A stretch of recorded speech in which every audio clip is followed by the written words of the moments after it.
Call our April meeting of the Carroll County Board of License Commissioners to order. Been a tradition for many, many years that we begin our meeting with pledge to the flag and observe a moment of silence in memory of those who have gone before us to make our country as free and great as it is. And also, I would like to recognize the passing of our former chairman, very recently, Colonel Roland Meador. With that, Barnhart. I pledge allegiance to the flag of the United States of America and to the republic for which it stands, one nation, under God, indivisible, with liberty and justice for all.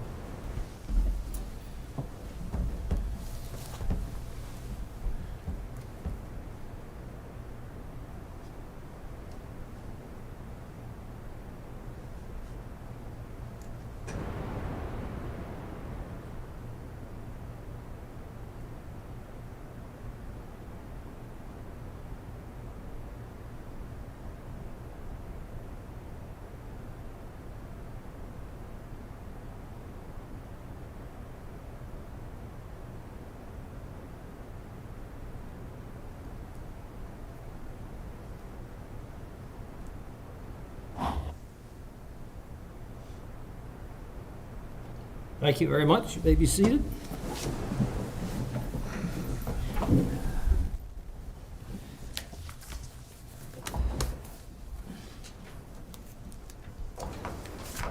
This time I would ask our attorney, Mr. Dixon, if he will call our 10 o'clock case 6438, please. All right, case 6438. In the matter of a Class B beer, wine, and liquor license issued to Brian Zuber for the use of A&A Entertainment, LLC, trading as Stratosphere, 1332 London Town Boulevard, Suite 103, Eldersburg, Maryland, 21784, violation hearing, sale to a minor. To file this matter, we have the following documents.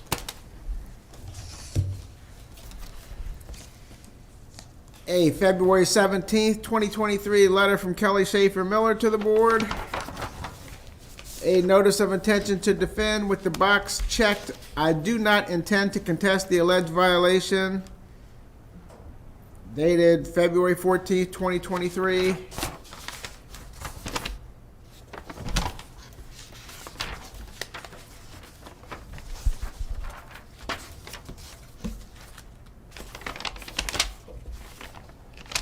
A February 13th, 2023 letter from Joe Vance to Brian Zuber.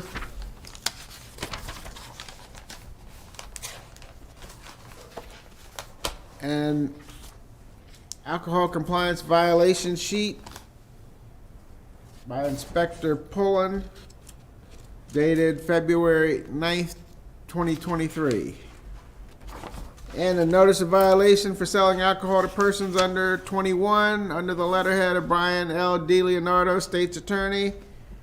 And it was signed by a David Ford II.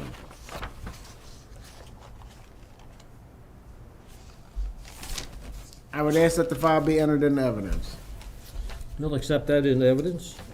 This time I would ask all those who intend to testify in the case, please stand, raise your right hand, be sworn in by Ms. Vance. Do you swear or affirm under the penalties of perjury that the testimony you're about to give is the truth, the whole truth, and nothing but the truth? Good morning, Ms. Kelly. I believe you were going to present the case. Yes, thank you. Good morning, Mr. Chair, members of the board. Kelly Schaefer Miller, 73 East Main Street, Westminster, Maryland, 21157. I'm here today on behalf of Stratosphere, which is owned by Mr. Brian Zuber, who is present and seated to my left. I appreciate Mr. Dixon's introduction of the file. Jim has shown us all the photographs, and as our notice indicates, we are not intending to contest this violation, but we are here today to just explain a little bit about the situation, a little bit about the establishment, and in an effort to offer some mitigating information for this board to consider in its decision of any penalty. So with that, I will just offer a little bit of information. I also have Mr. Zuber here to the extent the board has any additional questions of him. And I put together some documents that I'm going to just refer to, so I'm going to pass a copy of these up to the board as well. After you do that, can we hear from Inspector Poland first? Yes, sorry, yes. I apologize, that's my mistake. Inspector Pullen. Good morning. Jim Pullen, Carroll County Board of License Commissioners. I'm Inspector, and the address is 225 North Center Street, Westminster, Maryland. The case is, on the 9th of February 2023 at approximately 7:55 p.m. in the evening, I sent a underage volunteer who was 18 years old into the Stratosphere Social with the intention of them purchasing alcoholic beverage. The volunteer sat at the bar area and purchased a Truly, which is a hard seltzer type of alcoholic beverage. And she was served by David Allen Ford II, the bartender. I was then called into the bar and I asked Mr. Ford if he checked ID, and he said he did not. Recognized it to be a vertical, and he acknowledged that it was an offence to serve a minor with an alcoholic beverage. And he is alcohol service trained. The volunteer confirmed that the ID was checked, and I then contacted the owner, Mr. Brian Zuber, who's the licensee, and informed him of the incident. All the above occurred in Ellisburg, Carroll County, Maryland. And I'd like to make a motion to submit some photographs for your consideration. We'll accept that into evidence, please.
She said it was checked. I asked him, I said, did you check it? He says, yeah. Did you see it was a... He says, yeah. Okay, Ms. Kelly, again, I apologize. You may proceed. Thank you very much. So just briefly, I'll say that I met with Mr. Zuber and Mr. Ford, the bartender on duty that night, in preparing for this. And I was also the representative at the initial hearing for Stratosphere, so this is not my first time meeting with Mr. Zuber. And I can pretty confidently say that this establishment does more training, in-house training, than I've seen of any establishment in my career. Mr. Ford, the bartender on duty, has been bartending for over 20 years. He was tip certified. He's worked at Stratosphere for about 1.5 years at the time of the violation. This was the first violation that he's ever received in Carroll County or other surrounding counties. He has knowledge of passing over 12 compliance checks in other counties over the history of his career. He was incredibly genuine. in understanding the severity of what happened and emphasized to me personally that it was an oversight and not indicative of his training. Upon employees' training, Mr. Zuber requires that they sign a written statement of the company policies, which is one of the things you will see in this packet that I've handed forward. Mr. Ford actually signed that acknowledgement twice as a result of retraining over the course of his employment with Stratosphere, so he reaffirmed these policies, and I'll get into those in just a minute. But as a result of this incident, Mr. Ford was written up by Mr. Zuber and put on notice that any future violations may result in his termination. He was also recertified through the county's certification program. A copy of that certificate is also included in this packet marked as Exhibit 2 that I've passed forward. I offer this not as an excuse, but just as some surrounding information that Mr. Ford had been diagnosed with cancer and had just started treatment prior to this violation. So it was his kind of statement to me that this was just an oversight on that day that he greatly regrets. As a result of that, he was also unable to be here and speak to this board because of his ongoing health issues and treatment that he's going through right now. He is still employed at Stratosphere. He was given, like I said, the final warning and retrained. Generally speaking, Stratosphere has a very well-developed in-house training protocol. So I've included some of those documents in here for you to see the materials that they actually use in their training. But just to kind of briefly walk you through it all, Stratosphere does have an in-house training program for all new employees, and they have presentations and study guides on the training, a lot of which is targeted at the service of alcoholic beverages. So you'll see in here marked as Exhibit 3, one of the training presentations and also a study guide that's provided to all of their staff for the in-house training. They have also recently purchased a software program that comes with a pretty hefty monthly fee of like $600 to $700, several $100s, let's put it that way. And this also allows them to input quizzes and some training materials into the software program so that they can then almost like a continuing education sort of, which they had been doing previously just in person, in-house, but now it also offers them the ability to kind of do this retraining and recertification in-house, but through this software where they can offer quizzes and have these graded and see, the sort of weaknesses that certain staff might be having in certain areas and address those individually. As you hear with almost every restaurant type establishment, there's pretty high turnover at Stratosphere, and it's also a large establishment if any of you have been there. So they have quite a number of employees and high turnover, but they do try to have quarterly TIPS or TAMS certification of all employees. They recently sent any employee who wasn't certified through the county program. We appreciate, by the way, that being offered because that's making it much more accessible for establishments to send staff to be trained as well. So that all new employees who hadn't been trained yet went through that certification program. That's only in addition to the in-house training, though. That's not a substitute for that. Mr. Zuber also hosts pre-shift trainings and kind of reinforcement of policies, and he does, this is where I say he goes above what I've heard anyone else doing. He has an app that allows him to quiz all of his employees at those pre-shift meetings, and he hosts those at least 8 times a month. And the quizzes, 2 example quizzes are included in this packet as Exhibit 4. And so the way, and Mr. Zuber can answer any specific questions you have because I'm not a tech expert, but the way that works is that he's able to input specific questions into this app. All of the employees participate, and it's sort of an interactive reaffirmation of policies and laws as well, not just like internal policies, but also the laws of the state of Maryland. And then he can see how each employee answered and if they answered incorrectly or correctly.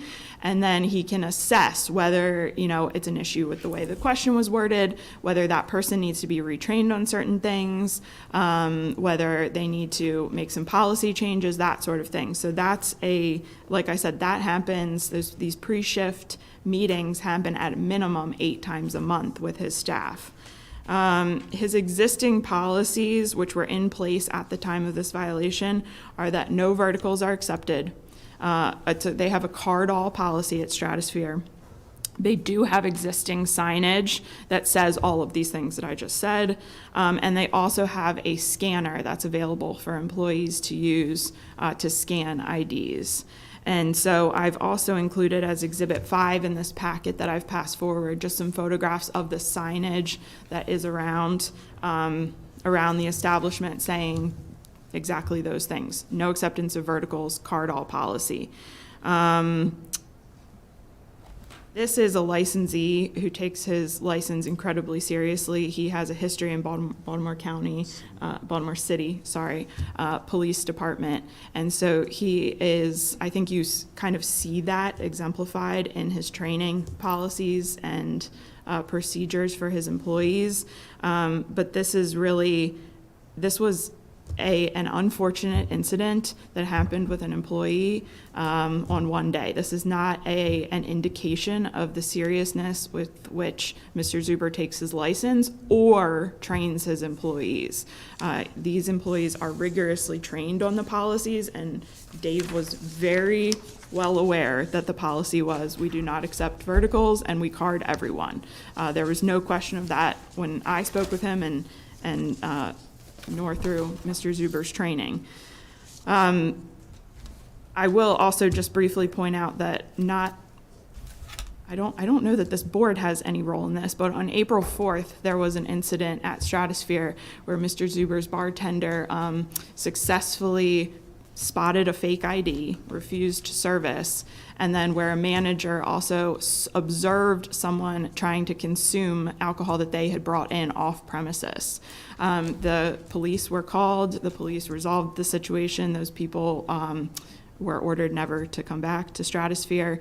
I think that's a better example of generally the oversight that you're seeing at Stratosphere. I mean, I'll speak for myself that requires a lot of oversight to have spotted that situation in an establishment like that, and I think it's a great nod to their training. There was some confrontation too with these patrons, which is why the police were also called, but it was resolved nicely and well, and all service was refused as a result of that incident. I also understand that there was a past compliance check yesterday. Was that yesterday? Okay, yesterday there was a past compliance check conducted by this board.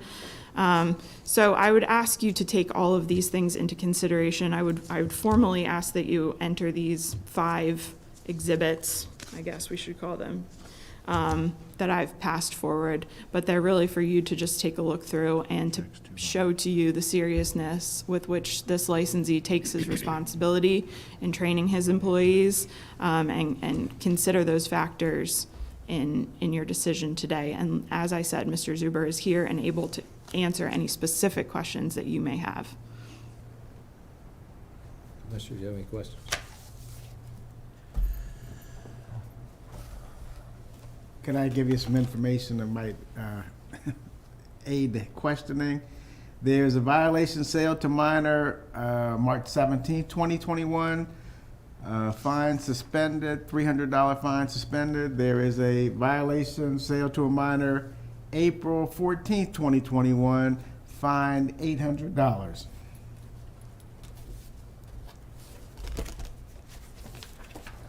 That hasn't been in the record thus far. I guess along those lines, I would ask our inspector to take a look at the waive sheet that we use and tell us how many compliance checks have been made and how many have passed and how many have failed, according to this document. From our records, Mr. Barnhart. We've done 5 checks since 2020, and out of those 5 checks, there's been 2 recorded failures. 2 recorded failures? I see. From our statistics, yeah. You just heard Mr. Dixon. I know, I need to check. That's not on our records. Have you had, This would be the third one. This would be, because there was the initial, then there was the recheck right around COVID time period, and then this would be the third. third, okay. Yeah, Our records are wrong then. It was about 2 years ago. as I recall, on the first compliance check that you failed, We suspended the sentence, basically in recognition, not the sentence defined, in recognition of your investment in the community, what you're up against, and also the timing of you opening. And we appreciated your efforts at that time, so it was suspended. And on the second violation, It was the recheck. I think we brought it back in, and the fine was $800. Does that sound right? It does. Yes. Okay, and this would be, That's the reason we need it in color. third in That's the reason we need it in color. that's 3.5 years. Does that sound right? Yeah, because the first 2 were like back to back. Yeah. And then there was a 2-year break, and then Dave's. The first was New Year's Eve of 20, so, and then the second one was March 5th of 21. right, okay, that's, Because what Mr. Dixon gives you is the hearing dates. Right, right. Okay, the violation, and the wave chart is the violation date. right. Okay, yeah.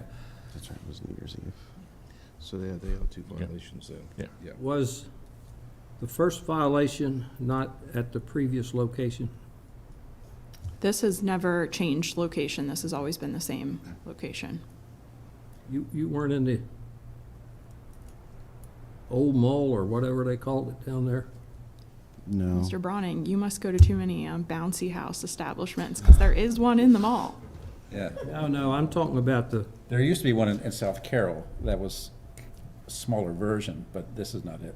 okay, that's what I'm thinking of, what you're talking about. Yeah, this Your life before Stratosphere. establishment Right. opened up in the Right. industrial Yeah, area yeah, right yeah. there. Off Georgetown building, Yeah. one of them. Yes. Right.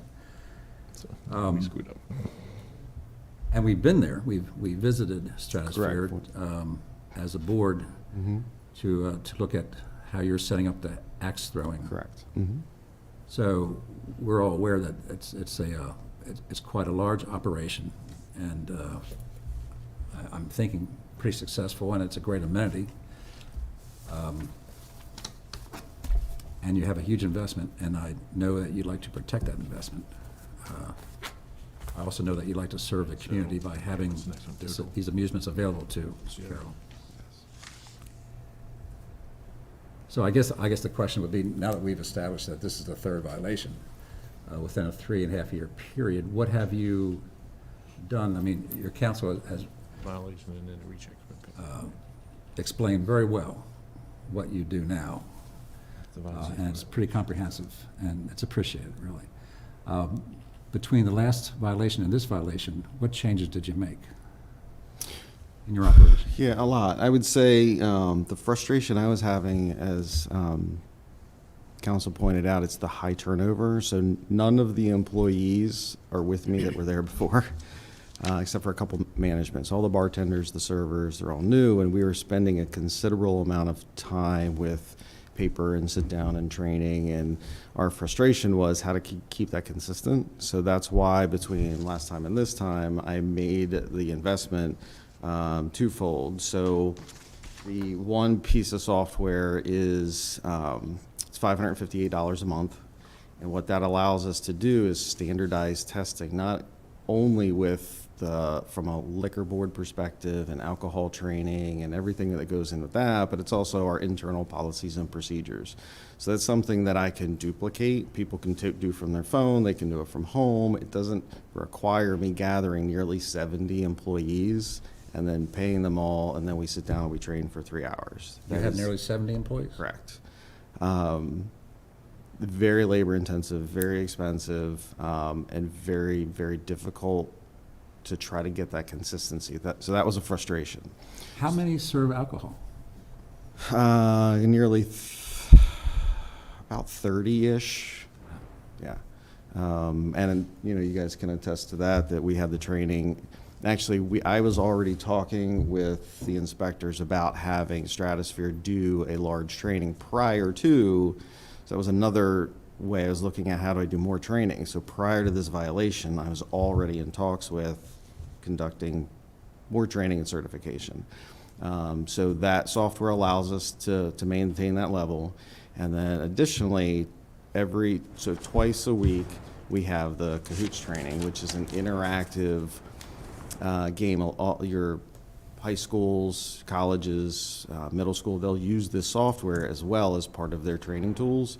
So we'll input the questions, alcohol from RAND training, from tips, whatever it happens to be, our internal, and then we quiz the staff twice a week. And because no two shifts are the same, I do it twice a week to try to constantly catch as many team members as possible while they're on the clock, because to try to get 30 to 40 people gathered at one time as possible. So I made those investments for the consistency, and then I can look to see is somebody just not understanding? Is it an individual? I can go back each quarter and go, what were the top 5 or 10 questions that most people got incorrect? Maybe there was a 60% pass rate on one question. Then we can devise whatever that question and have a special, here were the lowest correctly answered questions, and then just have one about that so we can reinforce whatever lack of learning is taking place. You have a small bar area, as I recall, and then there's tables near the bar area. Can people sit at the tables, order food, and also order drinks, and the drinks are brought to them? Correct, yes. We do full service like a restaurant. So you have like wait staff? Correct, In yeah. addition to a bartender? I have 8 bartenders, 25, 30 servers. Yeah. I guess that means that you're doing fairly well as far as Yeah, I mean, we're out of the. traffic flow and. Correct, You got a lot of yeah. people in there? We're still digging out of the COVID expenses, but the volume is definitely up. It's reputable. People really enjoy it. We do get our pushback on the car at all, for sure. There have been some times where people have got up and left and walked out and refused because how dare we? Clearly, I'm not showing you my ID, and we've lost some customers in that regard, but I think we do our training to try to explain people. It's just our policy. It's no offense. And Mr. Ford, Kelly, you told us that he had many successful compliance checks with other establishments? Is that what you're saying? Yes, correct. He has 20-plus year history in the industry and had 12-plus successful compliance checks in other counties. In the city. In the city, I'm sorry. I think it's like Baltimore County and Baltimore City predominantly. Is he strictly a bartender? Yeah, bar manager now. He's trying to get out of the bartending because of the cancer. It's a little bit hard in his body. He's got repetitive elbow injury from heavy serving of 20 years. So we were just having those discussions. He just had a treatment on Monday.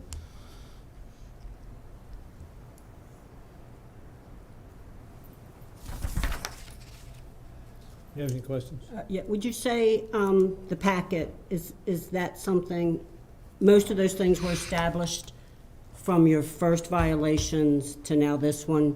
I think that's what you were saying, that once you had those first violations, then you're like, well, we have to, Yeah, I'd start to think yes, how we I have to do problem solve something that. to, and it was successful until this unfortunate circumstance, which, hearing everything, it just sounds like it was just a lapse in judgment, being distracted, unfortunately, because what it said, he didn't recognize it as being vertical, but on the test, he recognizes a vertical license, so it, yeah, I feel for you, having owned a business in the past, that the employees, you can't monitor all of them all of the time, but unfortunately, it comes back to you as the licensee. Correct, yes. But like I say, up to this point, it seems like what you were doing was absolutely making a difference is what was going on. Now, do you have an incentive if someone does deny serving to? Yeah, we give them a meal coupon so they can use and buy whatever they want at some point in time. We do have a lot of, it's interesting, there's a culture change, and I think the culture change is stemming from us making this interactive and fun because they think it's a competition now.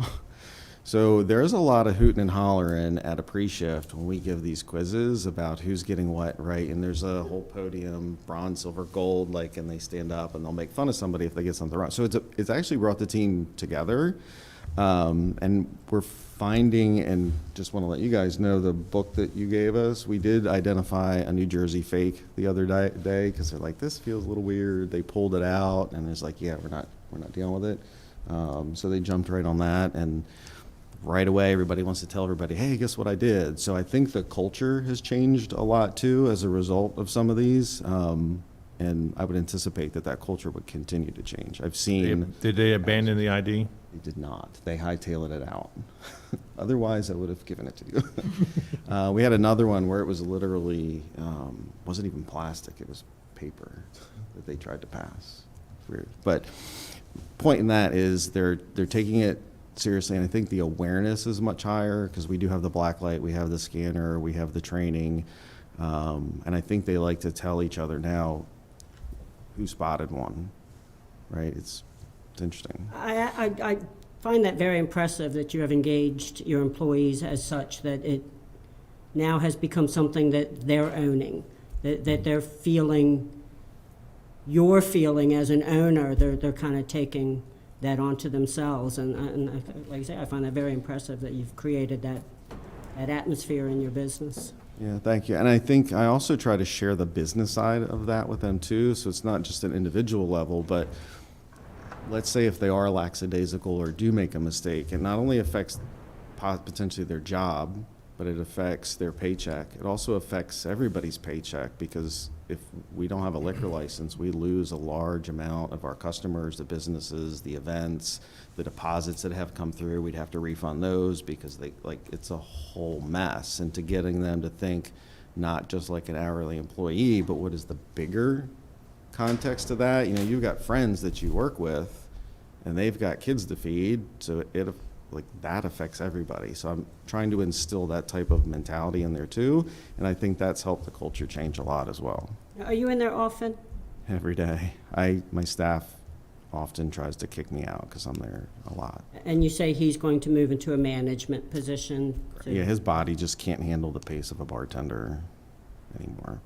And he's very good with numbers and PLs and mixology. He's won contests in the past in other states about its creations, and he took this,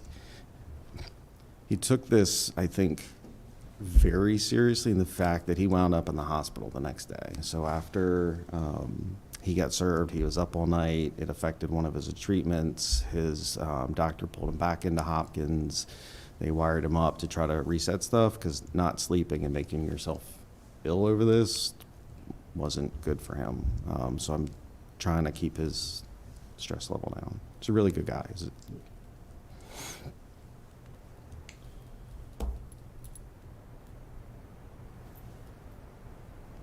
Mr. Zuber,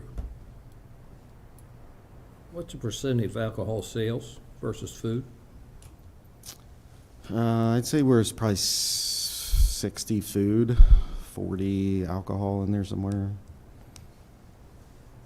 Getting pretty close. It doesn't include the amusements. If I include total sales in there, it's like No, we're 25. talking about food sales versus alcohol. Probably 60, 65 food. What's the average age of your patrons? We market mainly to 25 to 45, but I couldn't specifically say. I mean, we have people that will celebrate their 50th birthday parties, 70th. We've had a 90th. We've had a wedding. Yeah, we get everybody from all kind of demographics. We even have a group of ladies, and they're probably 65 and older, and they come in once a month to axe throw. Like, that's Did you say their the thing. axe throw? It's an axe throw. Yeah, okay. That's their thing. They love it, and they usually get one drink each, and they giggle and hoot and holler, and then they come and have some food at the table, and that's been there every 4 to 6 weeks. Can they take their drinks to the axe throwing area? We'll serve them back there as part of the At last the thing. bowling alley on the lanes, you serve there too? We do. Full service. It's a full service restaurant. Anywhere as it is? I'm sorry. How do you monitor, for instance, on the bowling lanes? If I buy a drink and take it back to bowling lanes, how do you know, or how do you monitor whether I'm drinking it or my 18-year-old son's drinking it? So I'll answer that twofold. So when you go to the lanes to bowl, you're assigned a server. So that server is responsible for that lane, just like a table, because there are tables there. So we treat the lanes like a restaurant table. So if these were 3 lanes, I'd be the server, and this is my area of responsibility. So I know who I'm serving and what they're doing. There was a time, a year and a half ago, a dad did do one of the over to his son, and the server picked up on it. And our general manager went over and asked for the son's ID, and he said, "I don't have it." And she said, "Well, you can't do that, or you're going to have to leave," and that's where it stopped. So they do monitor, and we do pay attention to that kind of stuff. On an average weekend, how many people would you have in there at any one time? Like it varies from hour to hour. Evening is busier, but we could have busy trivia nights, probably 200 people playing trivia at one time. How many would be under 25?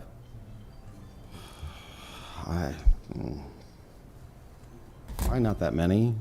We have a couple college teams that play, but again, each section gets a server, so the server cards each person, and then they're sitting there playing for 2 hours. How about from 4 to 6 in the afternoon? We typically don't, it also depends if it's weeknight or weekend, but we don't typically pick up till about 6:30, and then that's for about an hour and a half. A lot of people come in to eat dinner, but it's not like a party type atmosphere. It's dinner, bowling, they'll play some arcade games.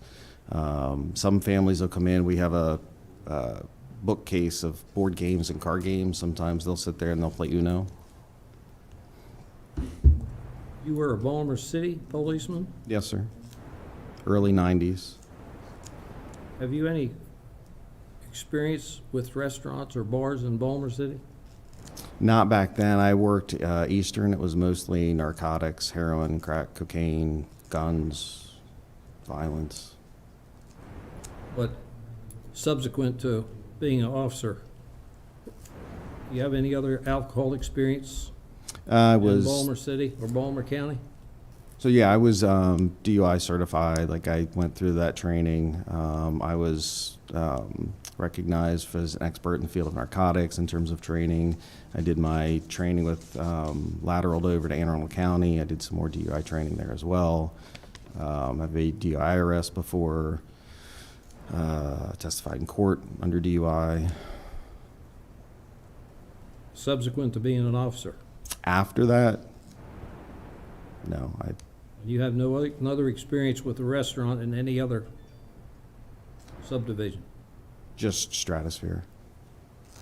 You have any idea what the violation of 3 within 2.5 years would result in Balmer City? I do not. I wasn't. Good thing you don't.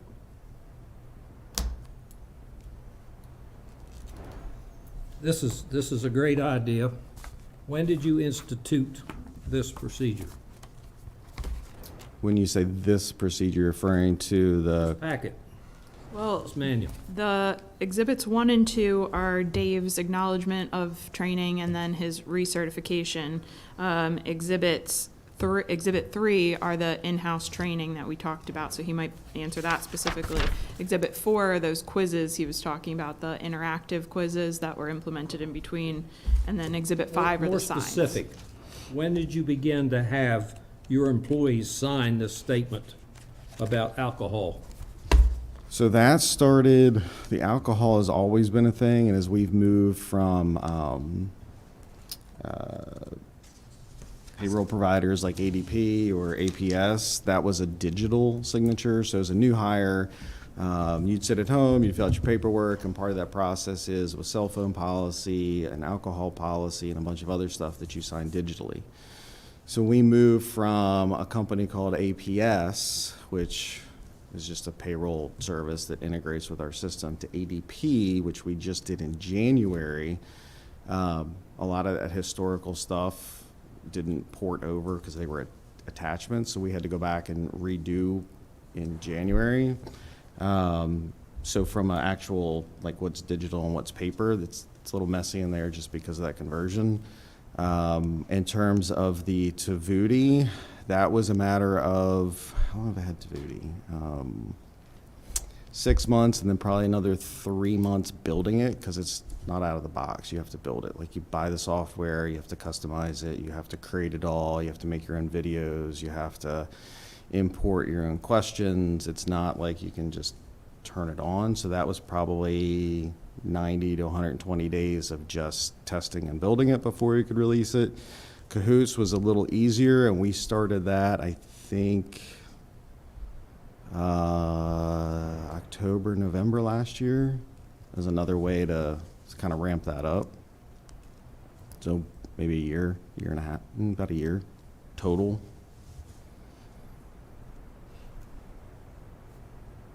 Do you have any explanation with all the questions that you ask and so on and so forth?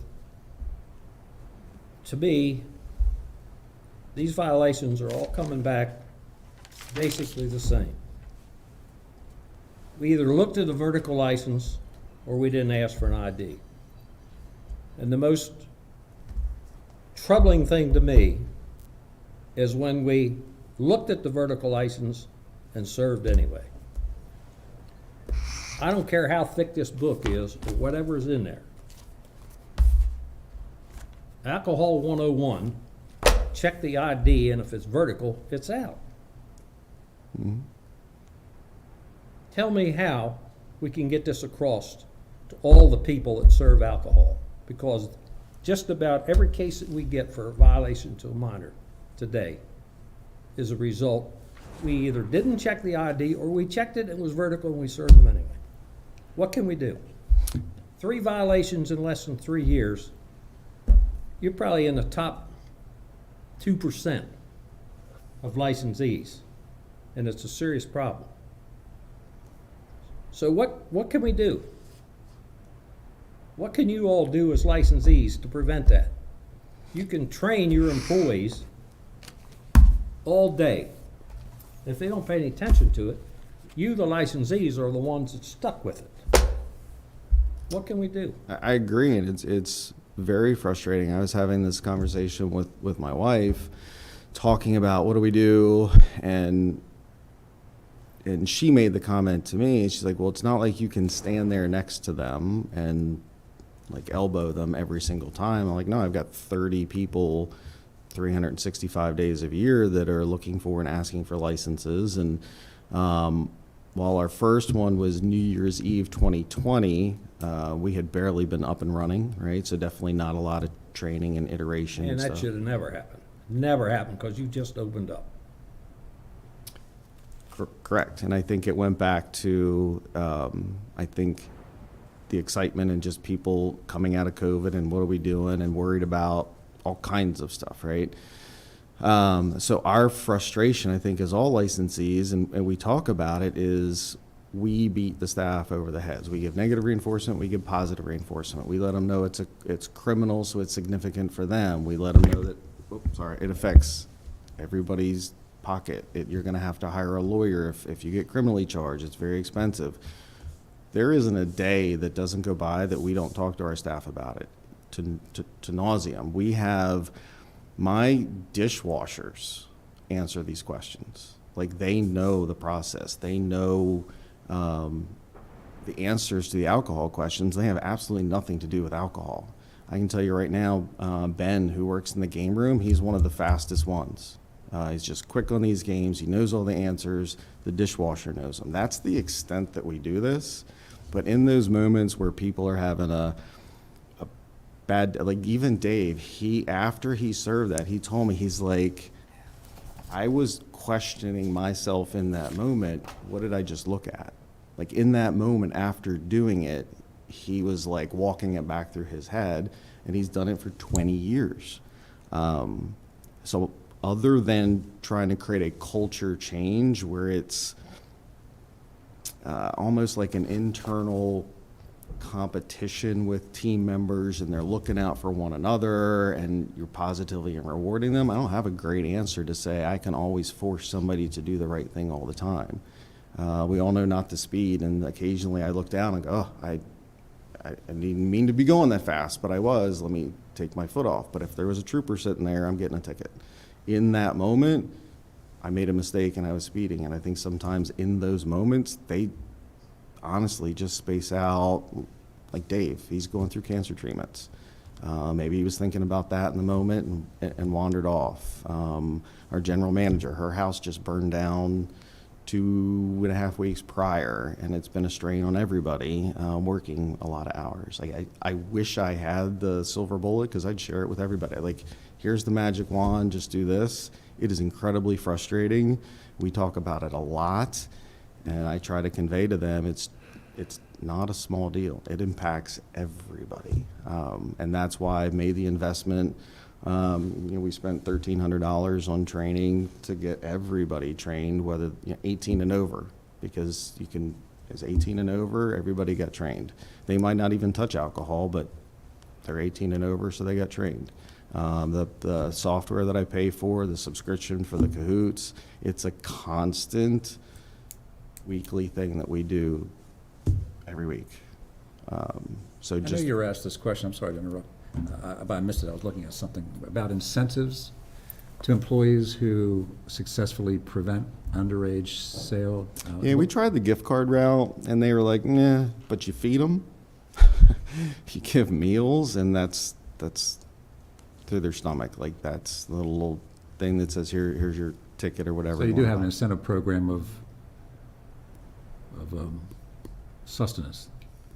Correct. And we tried different things, and it's not necessarily what we think works, but what do they respond to? So we Some tried gift licensees- cards, we tried Some different licensees things. use money.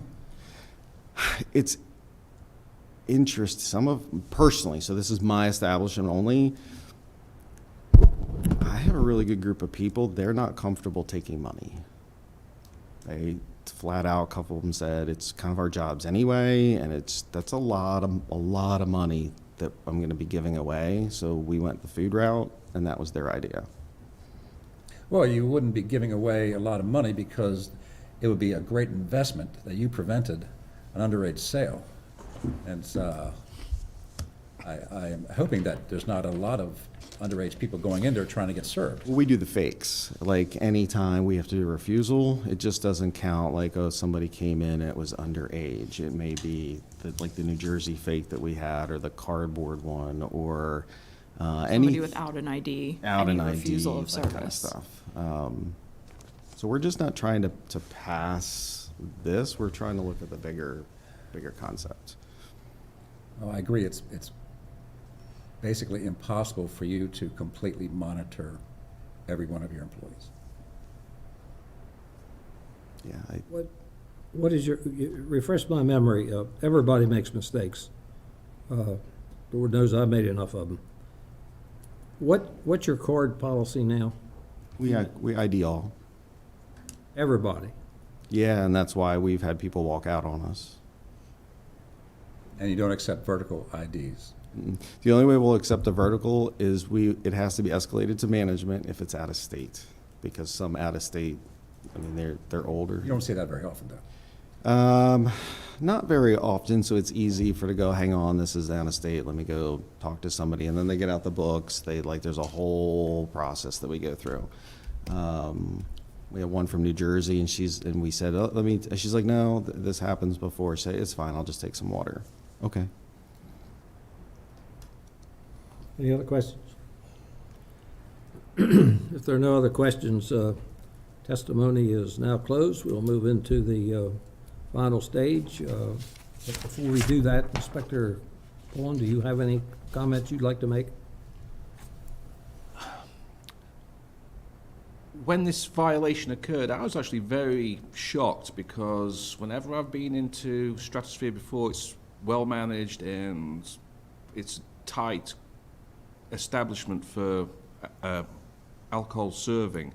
I can confirm that Mr. Ford, he was extremely upset, and he did tell me that he was taking some strong cancer-based medication, so I don't know if that clouded his judgment or whatever, but I can confirm what Mr. Zuber has said about his health state, and he was very disappointed in himself. With that being said, Ms. Kelly, would you like to make any closing remarks? I'll be very brief because I think you've heard all of Mr. Zuber's explanation, but you hit the nail on the head, which is if we had an answer as to how to prevent this, you wouldn't see, your agenda would be much lighter, because no licensee is not doing all they can to prevent this from happening. As Mr. Zuber said, this is a huge part of his business, and so he has gone, and I'll assert to you, he's gone above and beyond in trying to do what he can to prevent this from happening. But unfortunately, it happens. And so I think all I would ask this board is to take into consideration the efforts that Mr. Zuber has made to prevent this from happening, and just consider that in your fine or penalty in this case. Any final comments or summary from Inspector Pullen? No, sir. With that being, testimony and evidence has been presented. All is now closed, and we will deliberate the merits of the case and come to hopefully a resolution. Mr. Chairman, I would like to make a motion to take a brief recess to discuss the merits of this case. Second that motion.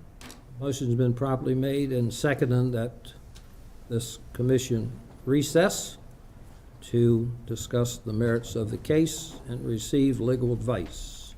All those in favor signify by saying aye. Aye. Opposed, no.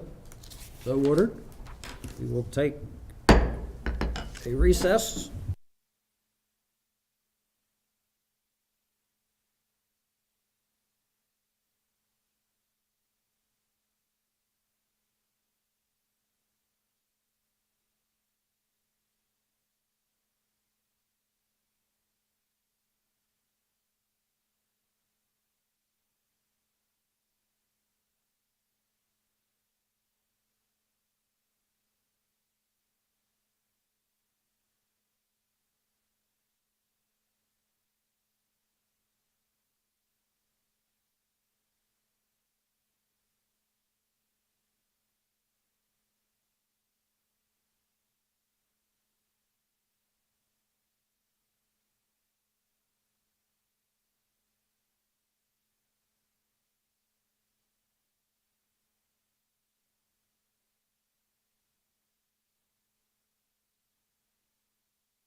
Okay, ladies and gentlemen, we are now back.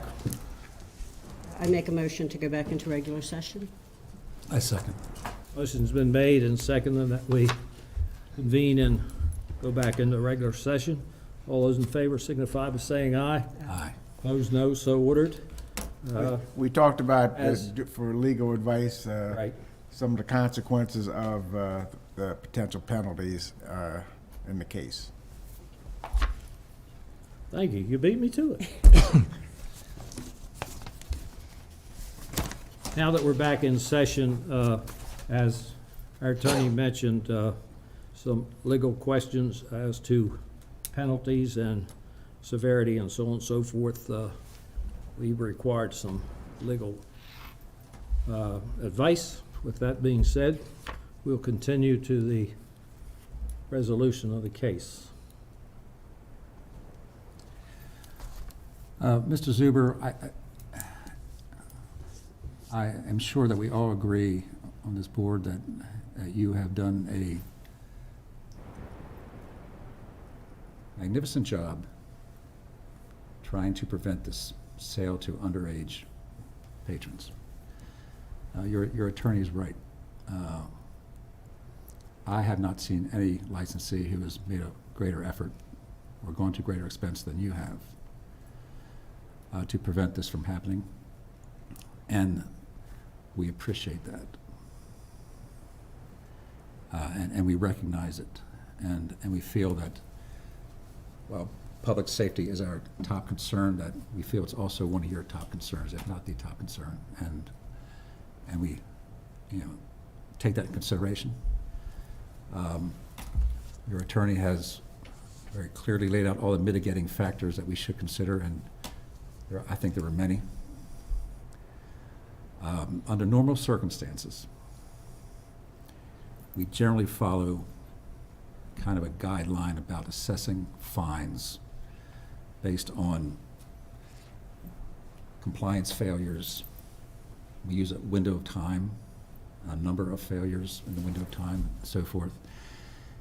Generally, since I've been sitting here on a first offense, we generally fine the licensee $300 for a first failure of a compliance check.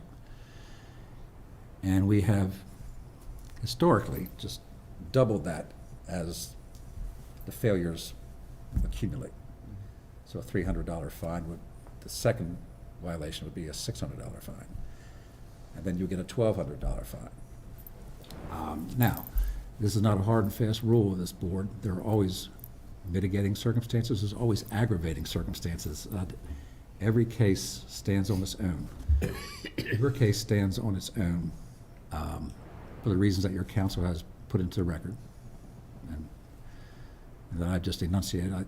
I think that you really do the best you can. And I don't think that it's possible for a licensee to completely prevent these type of things from happening. Having said that, though, the law is, the licensee is responsible. Sure. Having said all of that, I'm prepared to make a motion, Mr. Chairman, unless any other board members wish to make comments. No, I think you've said what needed to be said. No other comments? If you would make the motion, please, to move on. Okay, I would move, Mr. Chairman, that we find the licensee culpable, and rather than assess a $1,200 fine, assess a $1,000 fine in recognition of your efforts. We appreciate it, and it's $200 is not going to make or break you, but it's our us showing our appreciation for the effort you make. Okay, I appreciate that. In addition, we are hoping that you're able to, in some manner, through counsel if you wish, come back to this board and show us some plans on maybe delineating the bar area a little bit clearer, where patrons get their drinks and where they sit down and have their drinks. It seems to be like, at your establishment, a little amorphous, how the traffic flow can just go through where people are drinking, and I imagine that young people are constantly going back and forth through that area. And I think it's the sense of the board that we would prefer if maybe somehow, maybe a little rope barrier or something to kind of, and it might not be possible in your layout, but we'd like you to think about it and maybe come back to us with council's suggestion of something you might do to kind of delineate that for us. Mr. Chairman, that would be my motion. Is there a second to the motion? I second the motion. Motion's been, excuse me, properly made and seconded that we find the licensee culpable and assess a $1,000 fine, and suggest that maybe the bar area be a little bit more defined, for want of a better word, if possible, to channel people to the area where most of the alcohol is served, where a better view of the customer would be more easily identified. All those in favor, are there any further discussion on the motion? No. Hearing none, all those in favor signify by saying aye. Aye. Opposed, no. So ordered. Mr. Zuber, we find you culpable and assess a $1,000 fine, which must be paid within 30 days upon official notification. And as I mentioned, suggest that maybe you can define the particular bar area and seating area at the bar a little bit more vividly. Any questions? No, sir. Thank you very much. Good luck. We hope we don't see you back here again. And for God's sake, stay out of the way of them axes. I will. Thank you. Thank you. Thank you, board. At this time, I would ask our attorney, Mr. Dixon, to call case 6439, please. All right, case 6439, in the matter of a Class A beer, wine, and liquor license issued to Benny R. Kirkner and Mitchalish Patel for the use of HR Ventures LLC, trading as Total Discount Liquors, 1438 Liberty Road, Eldersburg, Maryland, 21784, violation hearing, sale to a minor. In the file of this matter, we have the following documents. A notice of intention to defend with the box checked, "I do not intend to contest the alleged violations." Signed and dated March 7th, 2023. A notice of delivery of the hearing on February 16th, 2023.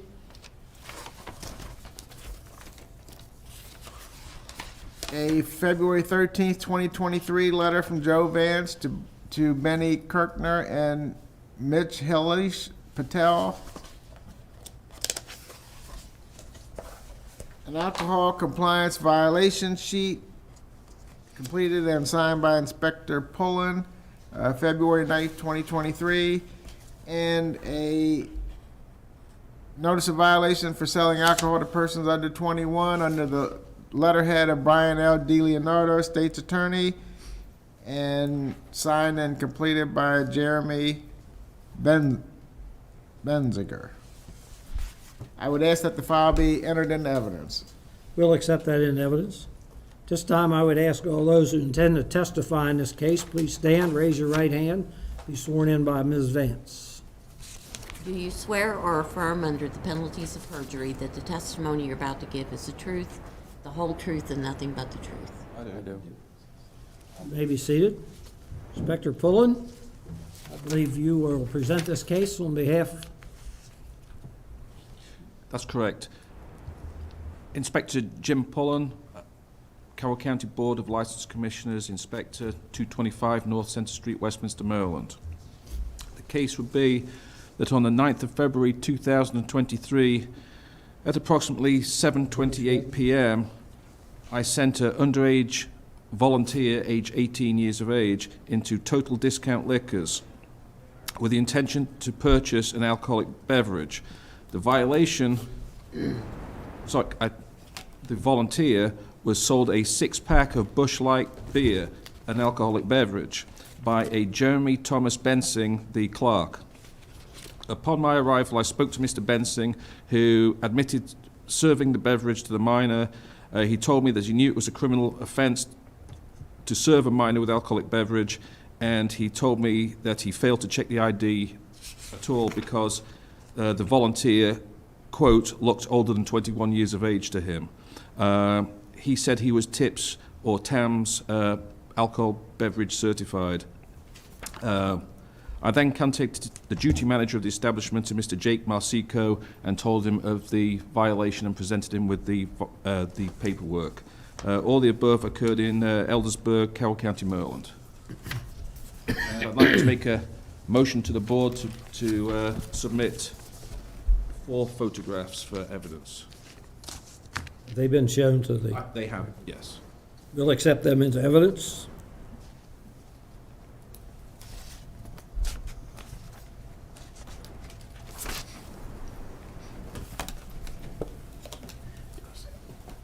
See this, bro?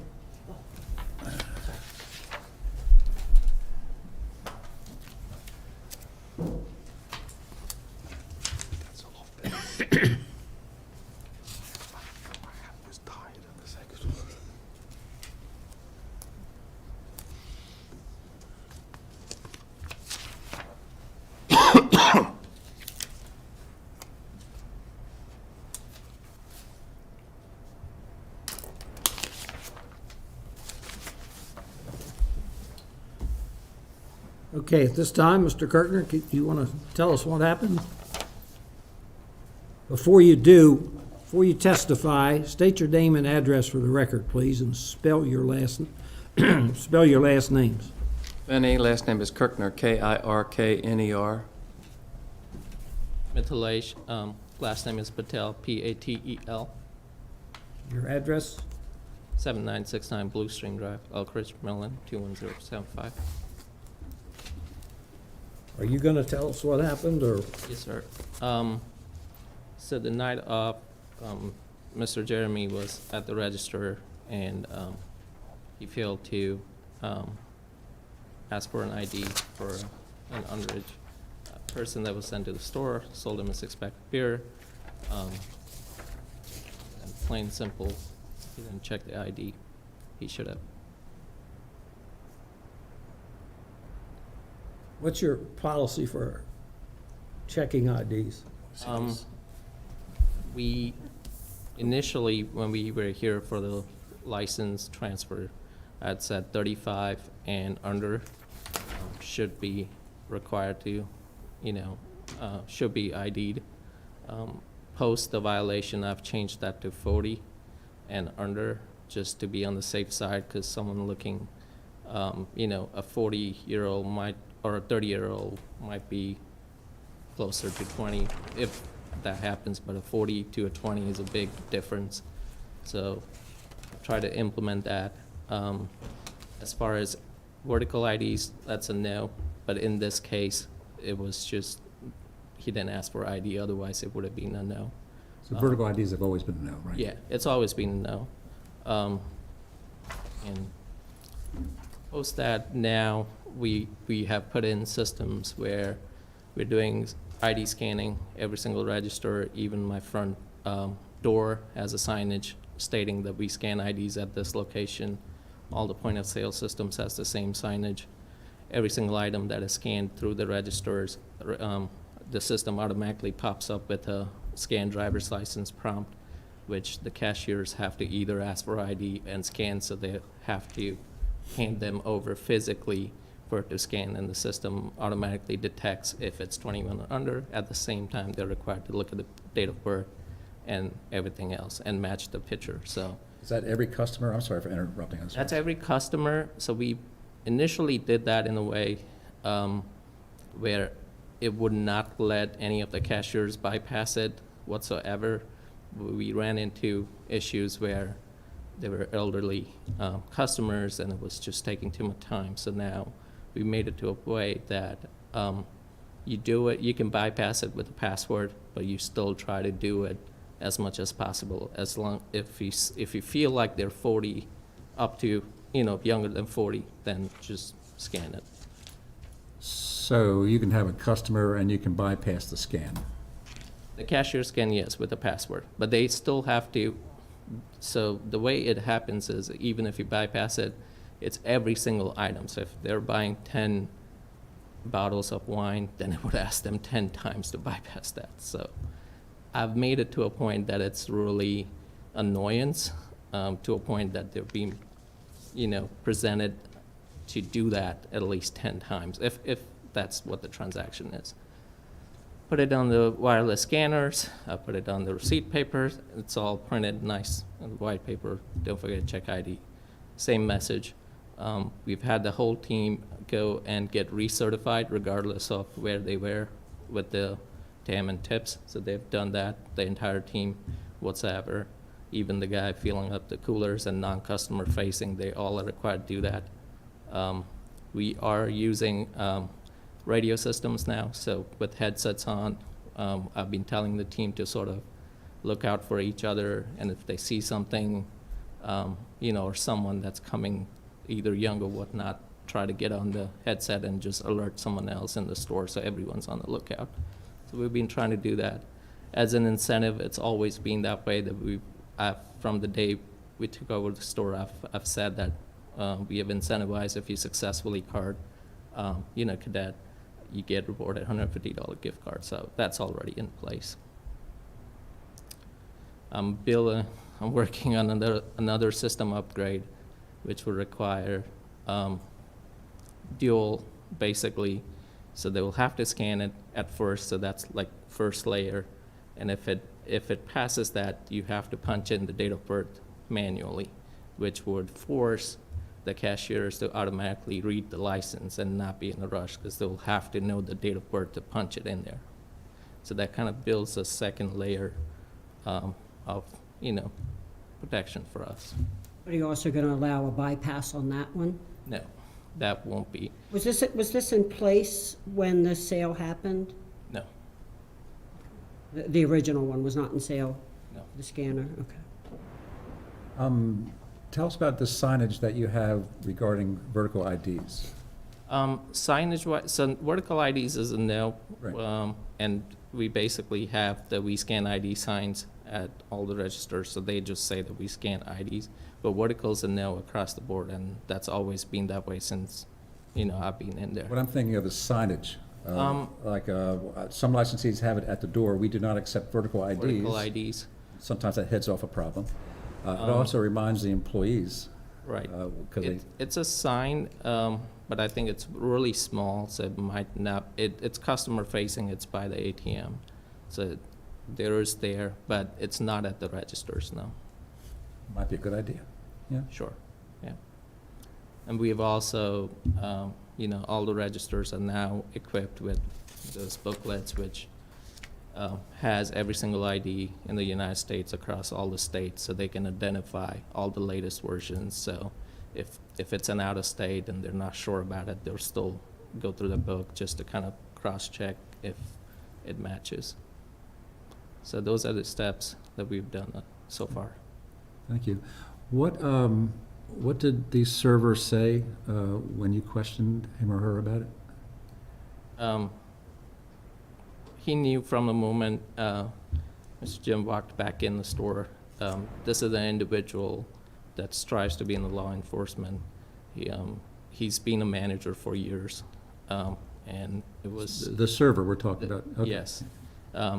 He was a previous manager, and he's been there, so he knew what to do. It was just, he apologized, and he said it was just a slip from his end.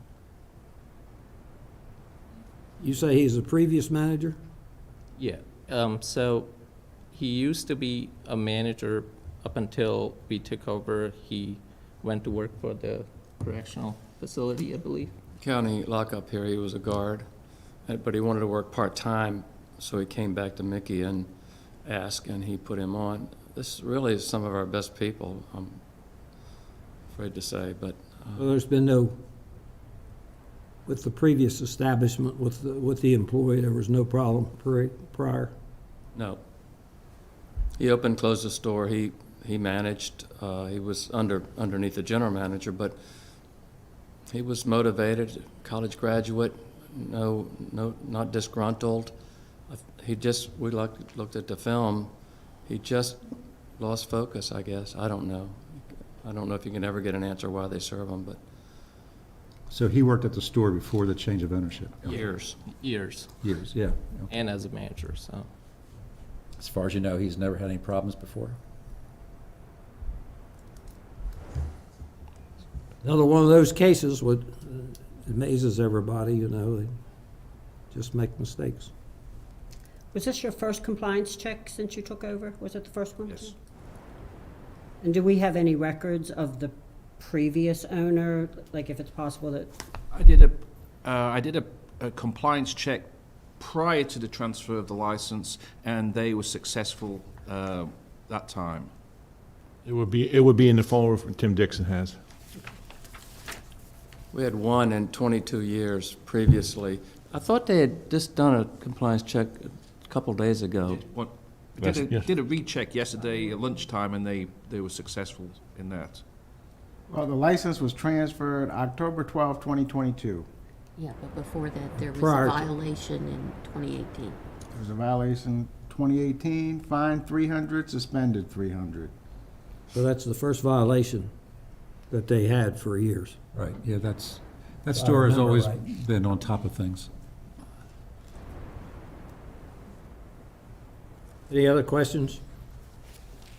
Do you have any type of employee manual where you ask your employees to read and review your policies regarding the sale of the product, and they sign acknowledging that we do not accept vertical licenses, all those things that are part of your policy? Do you have something in writing for them to look at and sign? Yes, that's the Yes. same one I continued. I have not changed any of that since they were really successful with the entire setup, the Yeah. way they had it.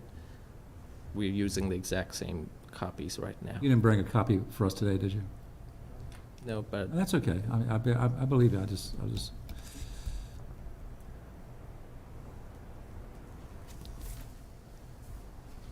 Any other questions? No. There are no other questions. Testimony and evidence is now closed. Would you like to make any final comments? no, I think Inspector Pullen, any final comments? Other than they were successful with the recheck yesterday, I actually told the volunteer on the 9th of February when we did the initial compliance check, I said, you won't get served in this place. And when they did it, I was like, wow. So there was obviously a little breakdown in communication that night. And that's all I've got to say. Okay, if there's no other testimony or comments, it's now closed, and we will deliberate the validity of the case. Well, Mr. Chairman, Total Discount Liquors has historically been, as I mentioned earlier, a store that was run very well, very few compliance violations in the past. This is essentially almost like a carryover, since you have the same employee and you're using the same type of employee manual. Same regime that has been successful in the past. I think at your last time you were here, you said you're going to try to keep and employ those type of things going forward. And it looks like you might have added a few layers of protection. On the other hand, technically, you are a new licensee, and this is your first compliance check, and it's a failure, which is never good. Failures are never good, but first checks are maybe a little worse. But the good news is you passed your follow-up, your recheck.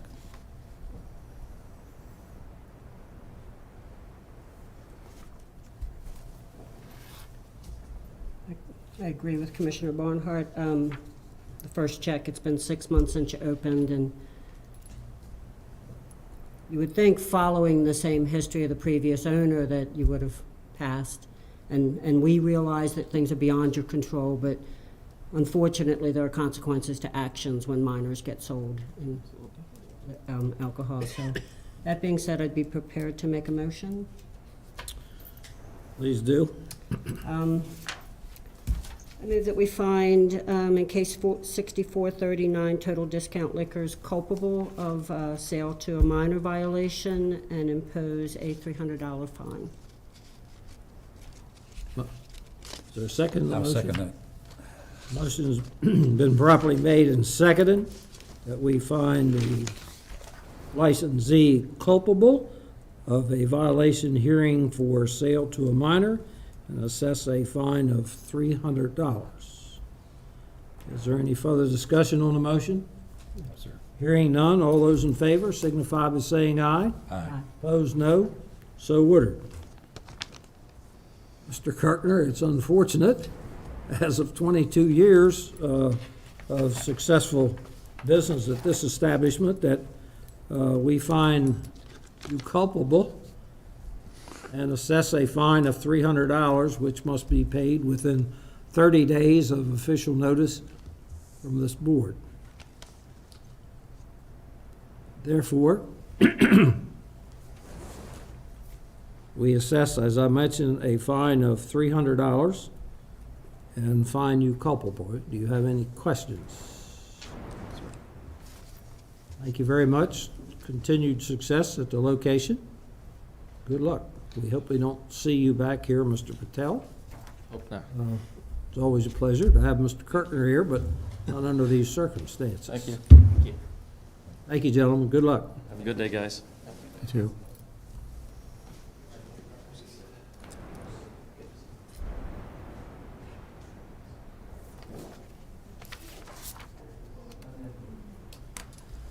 Is Kelly on the next case too?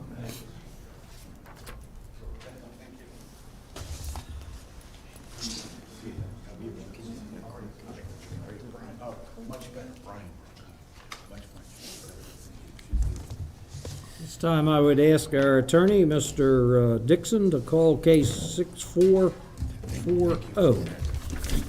Question. We do this one at a time. One at a correct? time, yes, sir. A 6440, in the matter of a Class A beer, wine, and liquor license issued to Jessica Brooke Smith and Brian Brooke for the use of New Carriage House Liquors, Inc., trading as New Carriage House Liquors, 113 West Main Street, Westminster, Maryland, 21157. Violation hearing sale to a minor. In the file of this matter, we have the following documents. A notice of intention to defend with the box checked. I do not intend to contest the alleged violation. Dated March 14th, 2023, signed by Jessica Smith. Delivery of notice of hearing, February 17th, 2023. Delivered by hand, March 9th, 2023, received by Jessica Smith. This is February 17th, 2023 letter from Joe Vance to Jessica Brooke Smith and Brian Brooke.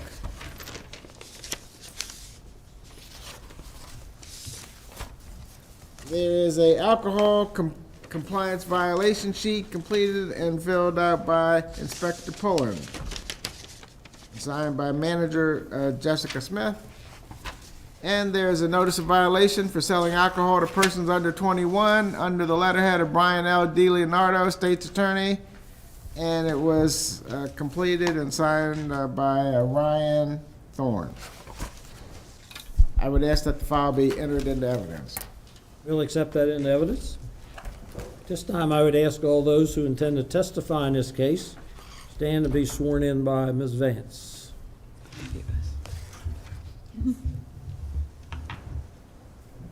Do you swear or affirm under the penalties of perjury that the testimony you're about to give is the truth, the whole truth, and nothing but the truth? I do. You may be seated.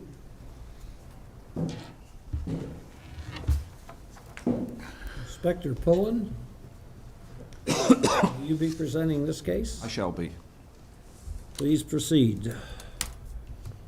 Inspector Jim Pullen, Inspector for the Carroll County Board of License Commissioners, 225 North Center Street, Westminster, Maryland. On the 16th of February 2023 at approximately 5:30 p.m., I sent an underage volunteer into the New Carriage House Liquors with the intention to purchasing an alcoholic beverage.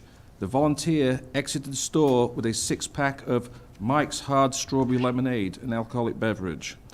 Upon speaking to the clerk who made the sale, a Ryan Thorne, he told me the volunteer was 22 years of age, and she was actually 20 years of age, when he checked her vertical ID.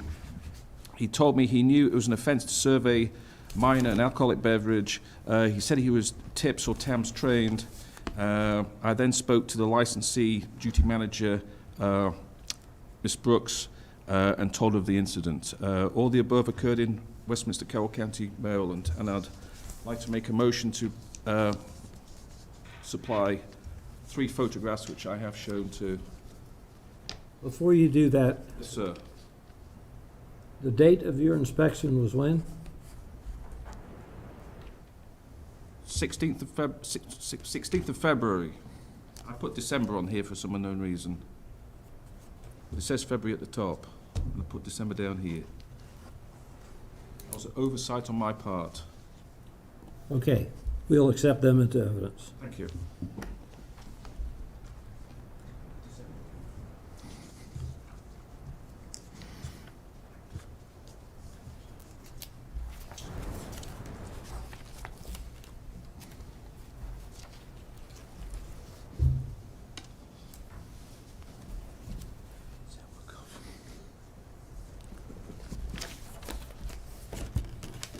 There, you showed that down.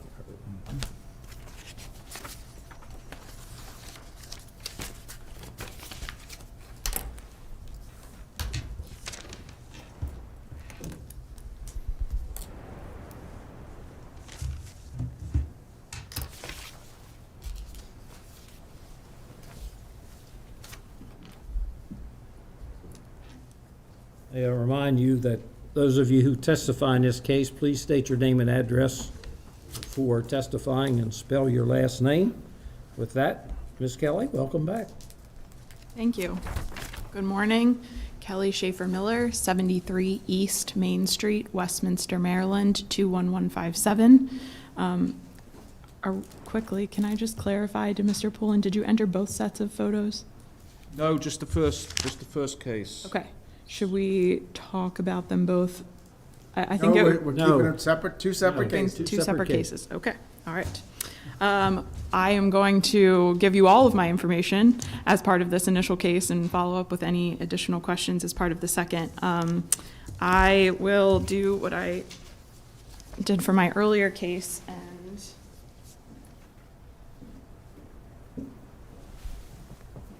Dixon.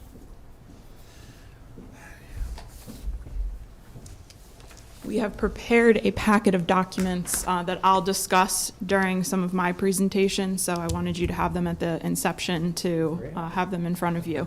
So I do have seated next to me Miss Jessica Smith to my left and Mr. Brian Brook, one down to my left. They are the owners and licensees of New Carriage House Liquors. I've worked with them since prior to contracting, I guess, to purchase this business. And I'm well aware of the efforts that they've made to kind of establish themselves in the community and get to know their fellow business owners and the commitment that they have to this license. So I'll just briefly refresh this board's recollection from their initial licensing hearing that Ms. Smith manages this store predominantly, and that she also is responsible for the property management side of the other business that they have together as well. She runs that from this location. She has an office in the liquor store where she also has a camera view of the actual liquor store and the clerk area of the liquor store. At the initial time that they opened, they had 3 other employees aside from Ms. Smith. All employees go through a background check as part of their process prior to hiring, and all employees were trained in-house and also TIP certified prior to starting their employment. Exhibit 1, as part of this packet that I've presented to you, is the initial TIP certificate from Ryan, the clerk's training initially. At the time that they applied for their license, the policy that they testified to as part of their hearing was that they do not accept verticals and that everyone over 40 is carded. They do also train on the diversion program, and they require employees to sign an acknowledgement page that walks them through that policy as well. Exhibit 3 of this packet is Ryan's signature, employee signature on the acknowledgement page about the diversion program and the policies of this board as well. That's Exhibit 3. After the first violation, it's hard for me to talk about all of this without talking about both, so forgive me for that. But after the first violation, they had purchased a POS system prior to the first violation, but received it after the first violation. So that also has been implemented and has a mandatory birth date entry, and is fully installed and scans and all of those things. That had been ordered, like I said, prior to the first violation, but was not installed until after the first violation. The first violation that Mr. Poulin spoke to occurred on February 16th. They had, the evening before that violation, coincidentally, they had an all-employee staff meeting. They went through policies. They re-emphasized all of the training that had occurred prior to hiring, and yet here we are on February 16th when a violation occurs with the clerk whose name was Ryan. Ryan was given a written warning. That's also included in this packet for you, Exhibit 4, that kind of outlined the steps that he needed to take in order to continue employment. One of those steps was to retake the TIP certification. So that recertification is also included in this packet as Exhibit 2. He was also required to observe this board's hearings to just get an understanding of the seriousness that he needed to take this license. He was also notified that any future instances would result in termination. And I will talk about this in just a minute, but Exhibit 7 here, at 7 and 8, this establishment does something that I know we wish everybody did, but I don't know that everybody does, which is they keep a daily log of everything that happens, even if it's nothing happened. It'll say the date, and it'll say who was working it. It'll say no issues that day. Some of the issues are related to the service of alcohol. Some are just like we had a drop off of inventory from this distributor this day. So that log is a notebook that's kept at the front desk, and it's required that every employee fill it out during their hours on shift that day.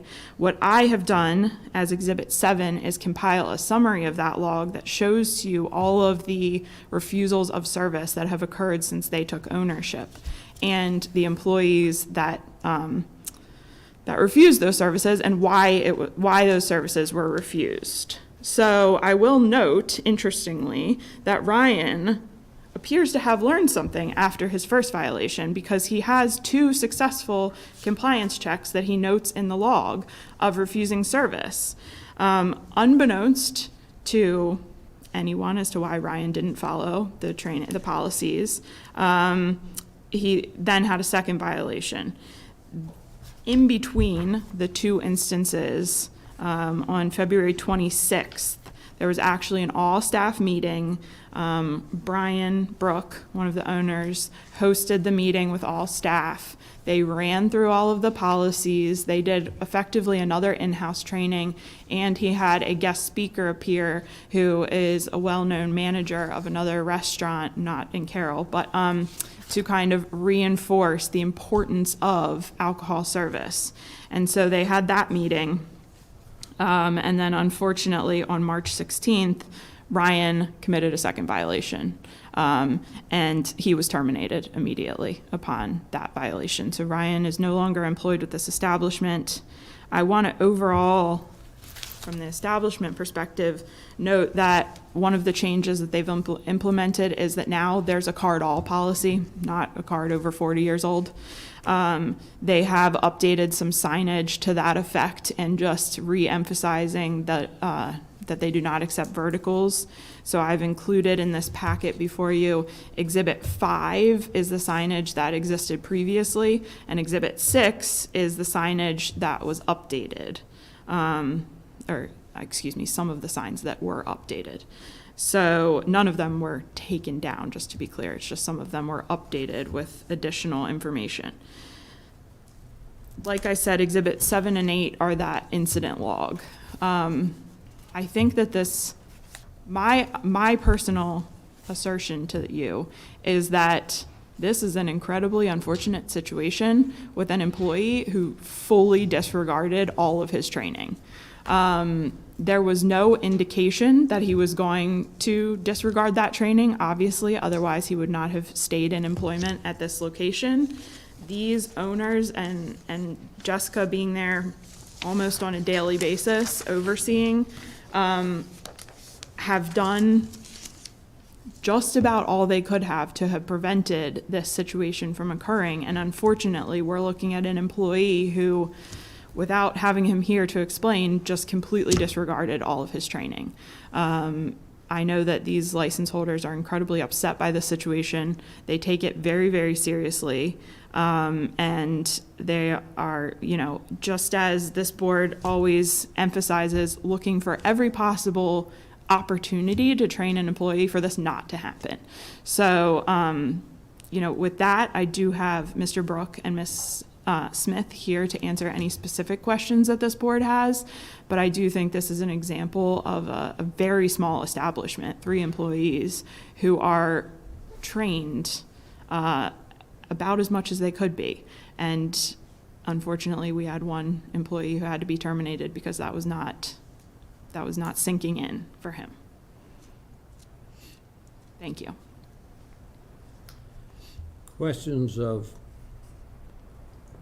Ms. Kelly or the licensees, and may I remind you that we are only involving the February 16th violation at this time? I have a question from Ms. Smith. When our inspector came to you and told you what happened, what was the conversation between the two?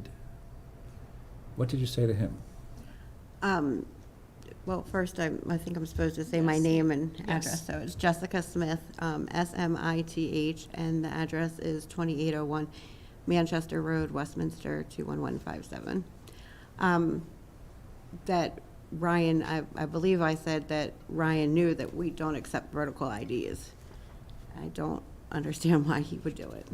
And you were on premises at the time? I was. Or I was in the office. Okay, so you were watching by closed circuit? Yes. Okay. Yes. Ms. Smith, can you tell Mr. Barnhart just briefly what you told me about that incident? So I can hear from the office what's kind of going on. And I looked up at the camera and saw the girl, and as soon as she left, I went out and asked him, I said, "Did you card her?" And he said, yes. He did not tell me that it was a vertical ID until the inspector came in, and I found out that it was a vertical ID. Okay, so that leads me to my next series of questions. You spoke with Brian after you saw her leave. Mm-hmm. This is before you even spoke to Yes. our inspector. Yes. And you asked if she had been carded. Yes. He said she had. Yes. Okay. When you learned that it was a vertical ID that she presented, did you speak with Ryan after that and ask him what the story was? I did. And he said that he thought that she was old enough. And I said, but we don't accept vertical IDs. I'm sorry, was the response. Did he acknowledge that he recognized it was a vertical ID? Yes, he did.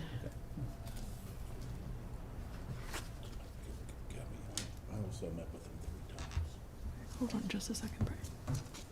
Would you like to? Yes, thank you. My name is Brian Brook, and I put down the business address on the sign-in sheet. It's fine. Is that okay? That's fine. And I'm the co-licensee with Jessica, but afterwards, I was called within 10 minutes of this incident, and then I met also with Ryan twice individually with him, and then once in a staff meeting, and I think, Kelly, you mentioned an all-person staff meeting. We actually had 3 of those.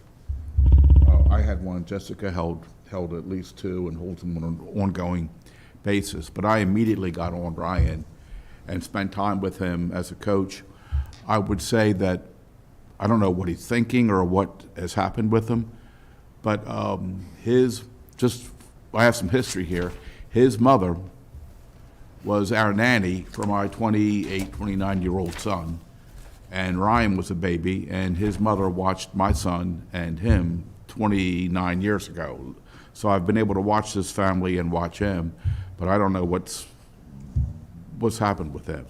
I weighed them very carefully before they hired him. He had worked at a Burger King for 8 years with customer service and without complaints from customers coming in and out of a retail establishment. I don't know what he's done and what he's thinking upstairs in his head to have this happen.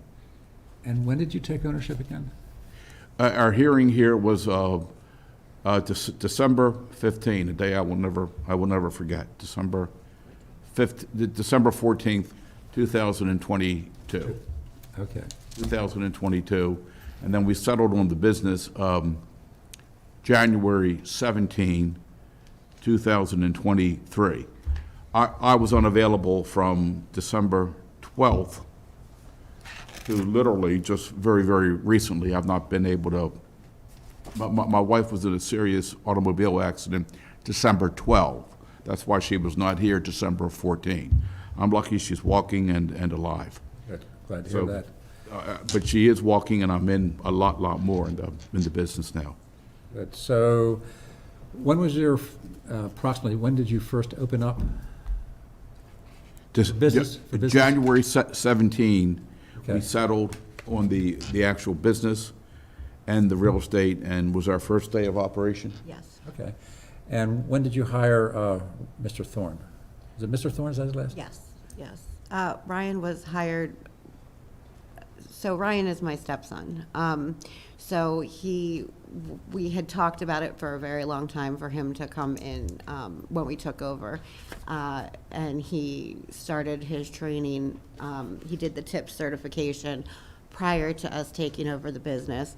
And he actually worked a couple shifts with the previous owner before we took over the business. So it had been a conversation we had had with Ryan for months leading up to taking over. We don't just hire somebody and put them on there. This is a pre-planned, pre-thought through. We both meet them individually and then separately and then together. And did he shadow the previous owner before you took possession? Yes, he worked a couple shifts with the previous owner also. So you've known him for a long time? Yes. 28, going on 29 years, yes, sir. And you said he'd worked at Burger King before this? He was an assistant manager there. How many employees do you have? As of 3. As of today, we now have 4. Does that include yourself or no? Not including myself, so myself makes 5. They're all part-time. I just recently brought 2 ladies in part-time that have worked in a local bar, restaurant. Okay. So after he accepted the vertical license, did it seem like he understood what he had done wrong, or like the consequences of his actions, or was it kind of just ambivalence, or? He seemed to have been very sorry about it. He did, we went over, which Kelly gave you a copy of that. I wrote him up and told him that if it were to happen again, whether it be tomorrow or 3 years from now, this is in his file and it would be immediate termination. He redid the training the next day while in the store, so I knew that he sat in the office. He was in the office for about 2.5 hours. So I know he was in there working on that training because I was there waiting on the store. He seemed to take everything seriously. If I could add, I think our watching him increased, obviously, after the first incident. So she watched him a lot more. I kept watching him and talking to him and kind of had some father-son conversations. He's very formal with me, very quiet, very respectful, and you'd never think this in 1,000, but obviously not very smart. But he's very respectful and very formal, not dissimilar to what we're doing now. He takes things, when you talk to him, seriously. And did I remember understanding, hearing you say you now have a card-all policy since that happened? I mean, it wouldn't have fixed this because Yes, the person was carded, but Yes. you have a card-all policy. yes. And I saw some signage for no vertical IDs. Correct. And our system requires a birth date to be entered or a driver's license to be scanned in order for the sale to go forward. And when did you get that system? I'm The sorry, scanner was installed, so the driver's license scanner was installed, I After think the- it was 2 days after. That's right, okay. Yeah, I had ordered it, but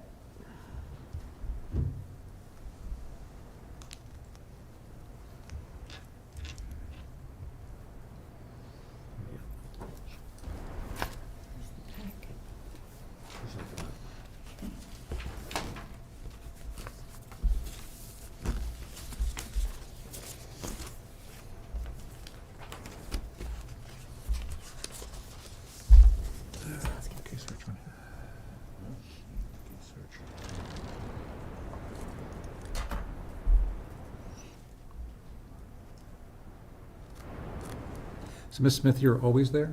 yes. I mean, at least on the premises, I am, and watching on closed circuit or present in the store? I am usually in the store, yes. There's occasions where I'll have to go out for something for the apartments, and I do occasionally go home. But for the most part, I am there about, I would say probably 6 days a week. And I would add 50 to 65 hours a week. She'll run out, but come right back. So on the log that your attorney has provided us of, I guess, daily activity at the counter or point of service or whatever, I see, here's an entry on 2/4/23, Brandon Miller, no issues. Was that his entry? Did he write that by hand? Is that him? Let me flip to it. February 4th. Yes, yeah. So the log is your people actually writing in there, and they're writing what happened? Yes, they're writing their own information, what they're there, any issues during their shift. I agree with your attorney that this is a really good idea. It helps us understand a little bit better It actually how you goes. approach this problem. Yes, In the TIPS training, they mentioned specifically to keep a log in the TIPS training. And then in my prior career in the insurance industry, documentation and logs from incoming mail, outgoing mail, returned mail, phone calls. We had a system of tracking things with great detail. You'll see in there on one page that I made notes that I want a lot of detail written down on the note-taking. I also think it provides interesting data that we don't often have the ability to see for other establishments, because I'm not sure what your initial perception is, but my initial perception was that I was a little bit shocked by the amount of refusals to serve that they were being encountered with in such a short period of ownership of this establishment. And so I think, and this is a small establishment, so I think this would be interesting, not necessarily relevant to this case, but interesting to compare with some other establishments, because I think this is more of a, I would like to think that you'd see a lot of people who are doing great compliance and do have one employee who doesn't internalize their training and fails an inspection, but overall, you can see an establishment that really is doing their due diligence to refuse service. It's called location, location. Well, that too. There's a lot of independent factors, how big they are, where they're located, all of those things. But I was very interested to flip through their log and see some of this information.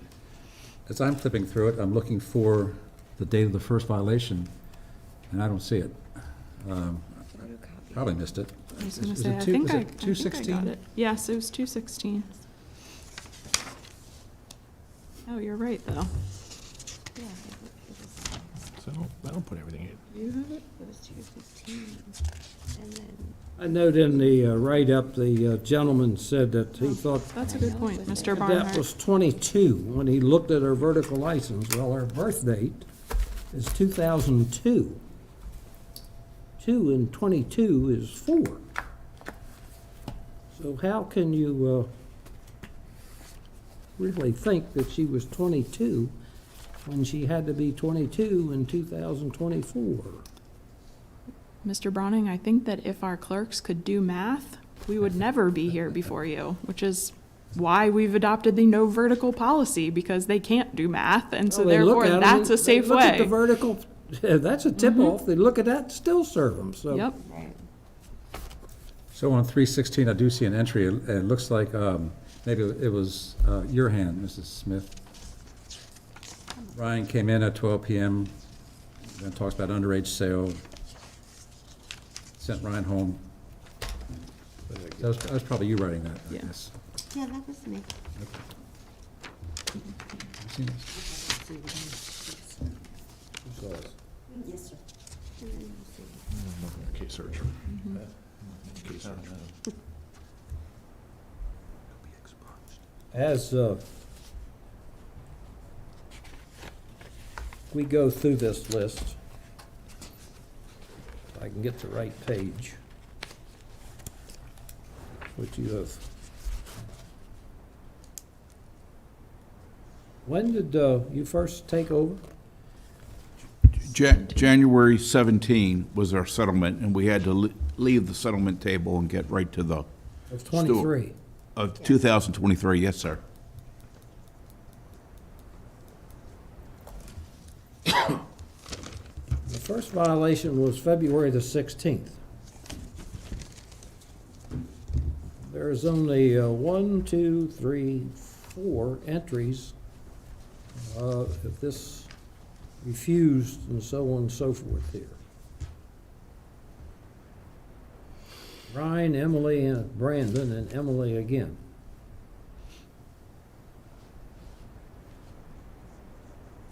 I'm sorry, for which time? And let For me which just, time period? well, let me just clarify one thing as well that I didn't point out, which is this log, up until the end of this log, there were the 3 employees were Emily, Brandon, and Ryan. So those are the names. And then, as you're aware, Ryan's been terminated, and then you just heard Ms. Smith testify that there are now 2 new part-time clerks as well. So you won't see their names on here yet, but that's why you see those 3. And then I think actually you see Jessica's name on here once. Well, Also. I'm just concerned with the first case, and that goes prior to the 16th of February. And there's only 4 entries here, so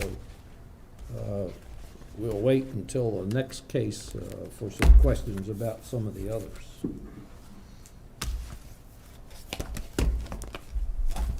So,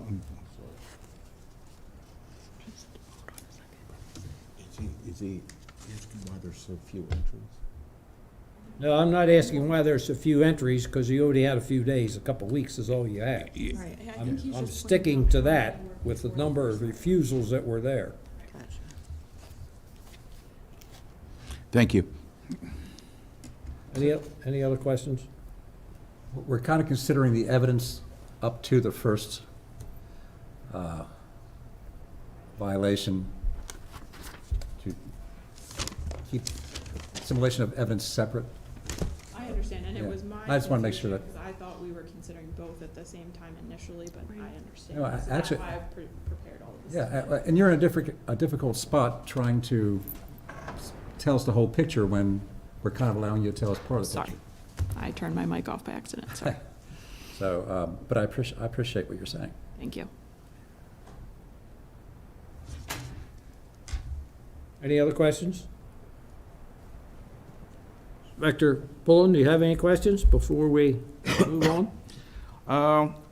This is just a personal observation of Mr. Thorne. As the board knows, I was undercover narcotics detective for a while, And I don't know if Mr. Thorne's got a medical problem, he's got one of the marijuana dispensary cards or something, but he did portray a very heavy odor of burnt marijuana coming from his person. But I don't know if that influenced him or made him under the influence and wasn't thinking correctly at the time. But that's just a personal observation, and that's all I have to say. If there are no other questions, at this time, evidence is closed, and we will move into final comments or arguments. Ms. Kelly? Thank you, Mr. Chair, members of the board. I think that you have seen through this packet and my oral description the seriousness with which these licensees take their license and have really tried to do all of the training that they could and are you've heard a little bit of it from them, but let me tell you, they are just as befuddled as you are about how a clerk could be trained like this and still serve on a vertical ID. And so to the extent that they had any power in stopping that to happen, I think they did almost everything they could have. And unfortunately, we had an employee who disregarded all of his training. So I would just ask that you take the training, the policies of the store, and the overall management, into consideration when you assess any fine or penalty in this case. Because I think you are looking at two very responsible licensees who've done what they could. Thank you. May I add something? Yes. I would like to add that I'm personally mortified and embarrassed. This is new to me, meaning being before a board such as this to be reprimanded for not having something going wrong. I sat in here on December 14 and gave my word, and my word is everything to me. It's my honor. It is everything. At the end of the day, Jessica and I are totally responsible, totally accountable. We believe in being accountable. We know the rules. We're not stupid, and we're respectful and responsible managers. We did do everything we could with tips beforehand and training beforehand with Jessica physically in the store, with improving the technology with the POS and the scanner.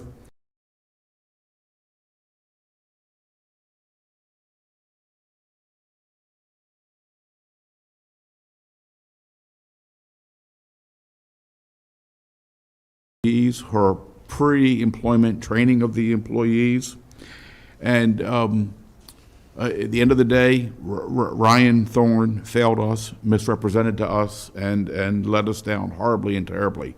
It is terribly embarrassing for me personally, and completely out of my background and my family, from where I come from and what our values are. I'm an Eagle Scout, and I may be an old man to say that, but I say it frequently because those values, they matter to me. And I still live by those. My son is an Eagle Scout. Both of my brothers are an Eagle Scout. And Jessica's son is an Eagle Scout. And we still volunteer in scouting to this day. My wife spent her career in the Attorney General's office, and we don't disobey rules like this. So I can tell you the seriousness that we take it and how remorseful we are. But thank you. Inspector Pullen, do you have any final comments? No, sir.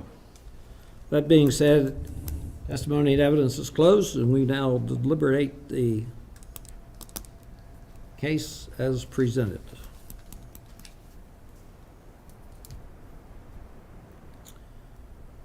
It's obvious that a violation occurred. There's no question about that. The unfortunate thing is it was the first time that you were checked after a license was issued, and while you have done an admirable job of training and so forth, unfortunately, as your attorney, Ms. Kelly, knows from her expert representation of cases, it's unfortunate that the licensee or the management of an establishment has done everything possible to prevent these type of things, but they still happen. So, with that said, ladies and gentlemen, Your comments? Well, Mr. Chairman, my comments are, and we're addressing simply the 6440 only. the violation of February 16th, 2023, which is first compliance check, and it's a failure, so that's always a bad thing in our eyes. All failures are bad. First time you're checked, a failure is, it's even maybe a little more bad. However, I do accept your attorney's characterization that you two are very responsible people, and that you care deeply about not serving people underage. And I accept Mr. Brooks' comments to the board. I believe that they are very sincere and they are authentic, and thank you. Thank you. A lot of times licensees don't speak to us from the heart, or they just say pro forma statements, but I think that you've conveyed how you feel about this case to us very well. Thank you. It's good that all your employees have alcohol management training. I think you said you started that from the get-go. Very good policy, obviously. And unfortunately, in this case, it was all for naught, sadly. And this is your first violation. And I do appreciate that you keep a log showing the things that happen at your store on a daily basis, because that helps us understand the nature and extent of your efforts to prevent underage sales. Thank you for that. At some point, I will make a motion, but I would like to hear from the other commissioners. I would just reiterate everything he said. Sometimes there are things beyond your control, but ultimately, a violation occurred. I'm prepared to make a motion, Mr. Chairman, if pleases the chair. Yes, sir. A motion would be in order. In the case of 6440, regarding a violation of sale to a minor, I find the licensees are culpable, and I move that we assess a fine of $300 for this first violation.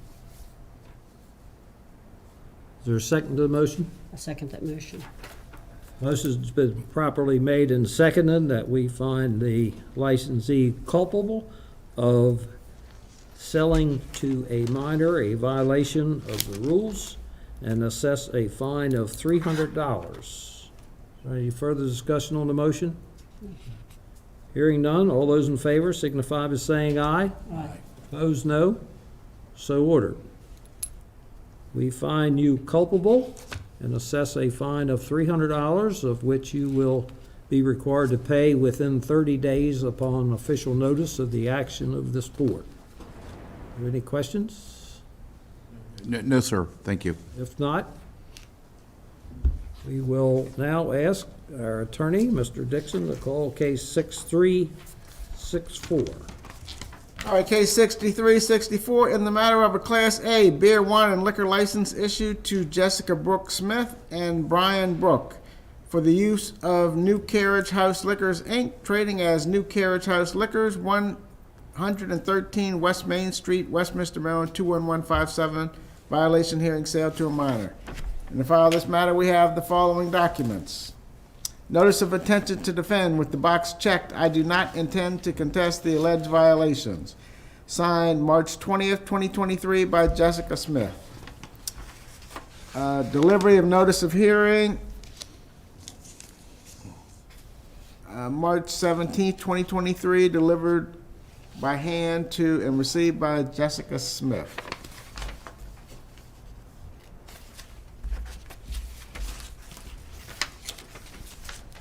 February 17th, 2023 letter from Joe Vance to Jessica Brooke Smith and Brian Brooks. And a alcohol compliance violation sheet signed and completed by Inspector Pullen, dated March 16th, 2023. And the notice of violation for selling alcohol to persons under 21, under the letterhead Haven and Shoemaker, State's Attorney, and signed and completed by Ryan Thorne. I would ask that the file be entered into evidence.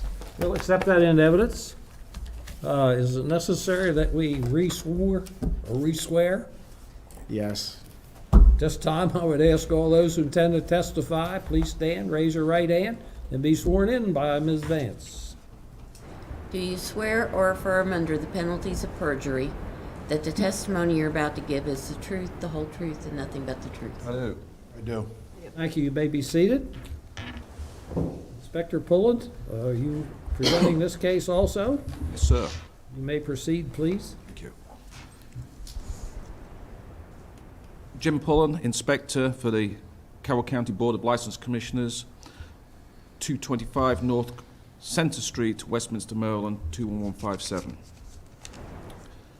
The case is that on the 16th of March 2023, at approximately 5:55 p.m., I sent an underage volunteer into New Carriage House Liquors with the intention to purchase alcoholic beverages. The volunteer emerged having been served with a 6-pack of Smirnoff pink lemonade and alcoholic beverage. I took possession of this and made contact with the clerk, a Ryan Adam Thorne. Mr. Thorne is aware of all regulations and knows that serving a minor is against the law. Mr. Thorne is alcohol service trained, and he told me he did not check for the ID. The volunteer was 18 years of age, and all the above occurred in Westminster, Carroll County, Maryland. And I'd like to make a motion to present 3 photographs which have been shown to the licensees and council. We'll accept them into evidence. No, I believe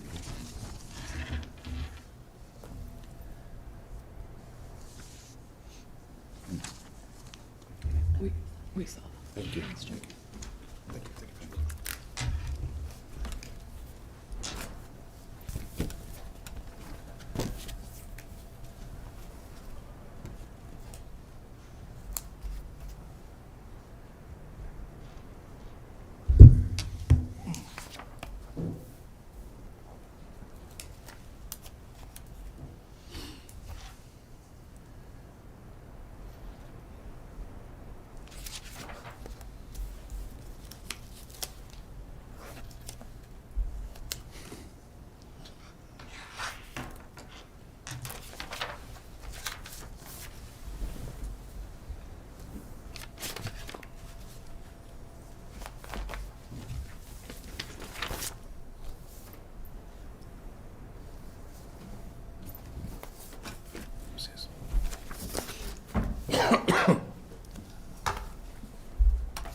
Okay, with that, Ms. Kelly?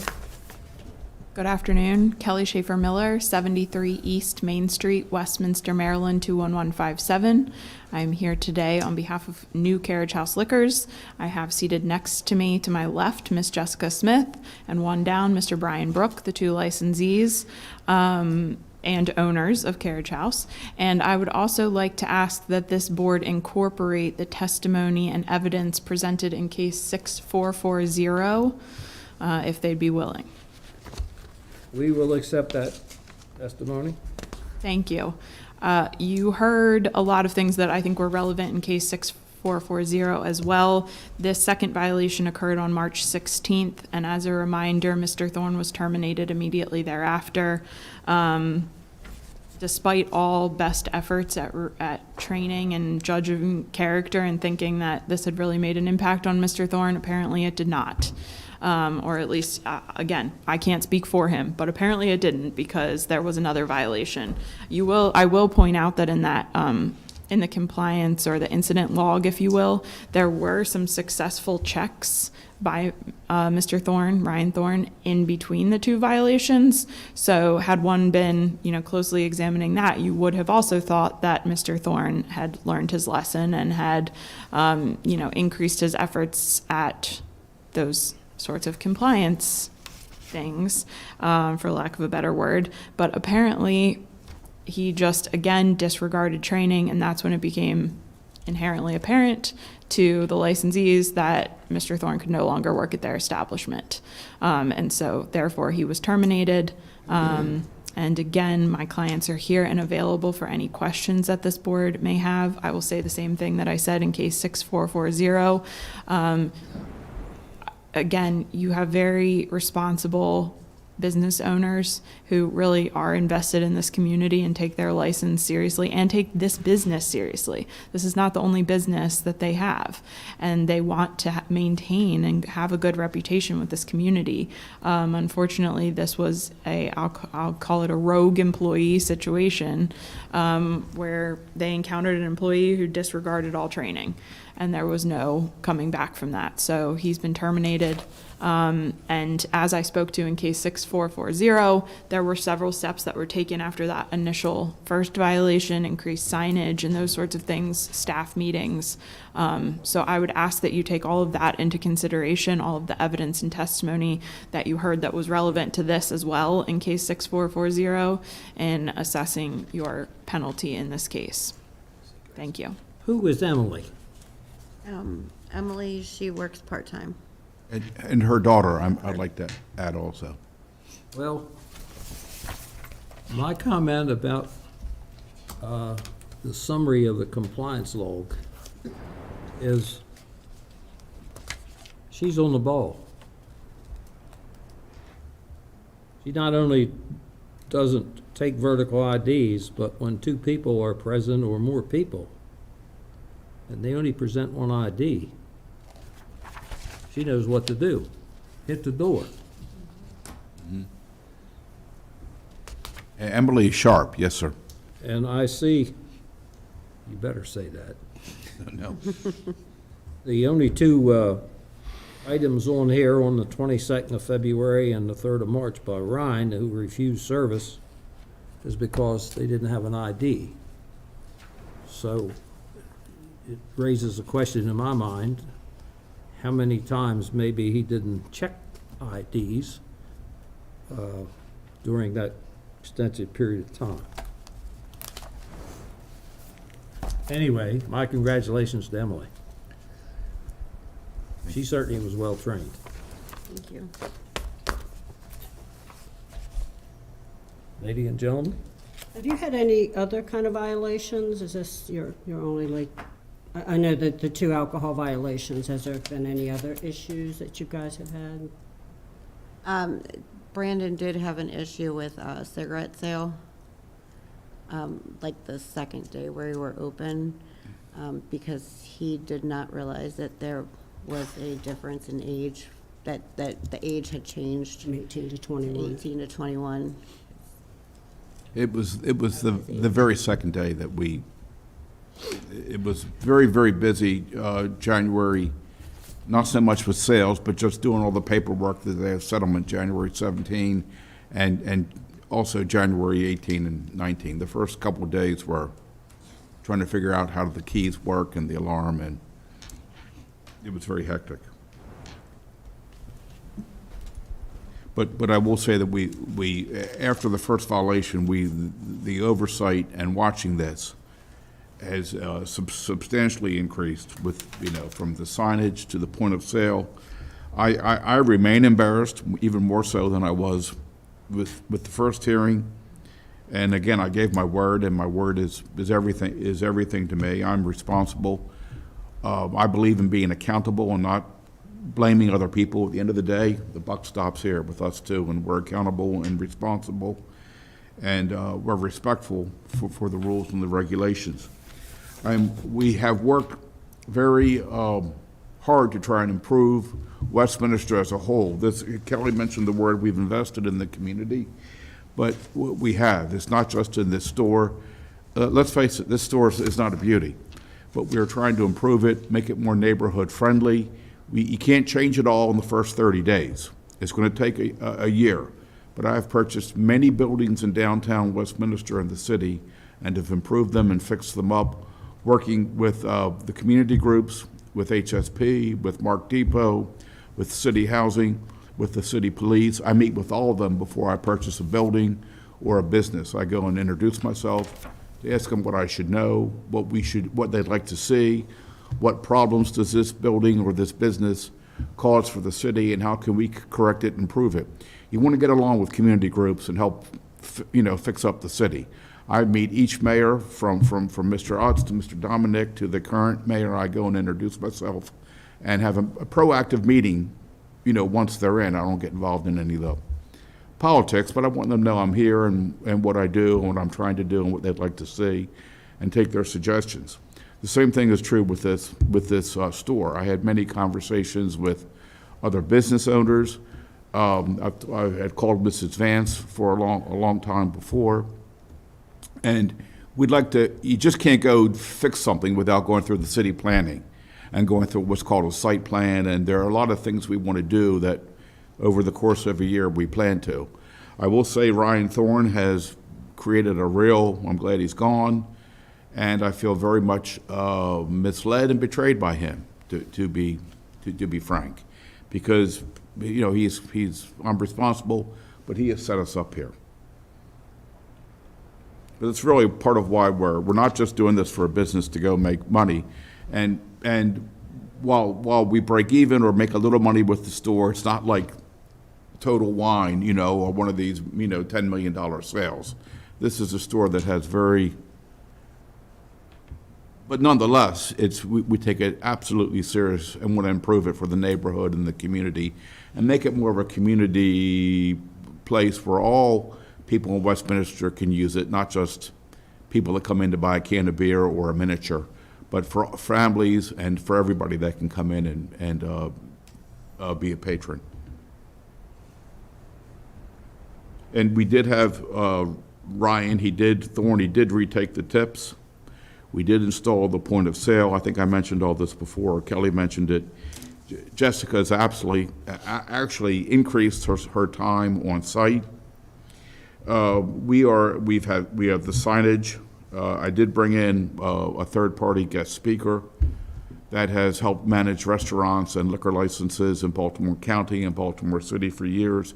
He came in after the first event, and we held several meetings after the first event, just so this never happens again. I'm shocked that it happened. I'm shocked it happened the first time. I'm more shocked that it happened the second time. And we do try and operate under what I call best practices, if that makes sense. Questions? Comments?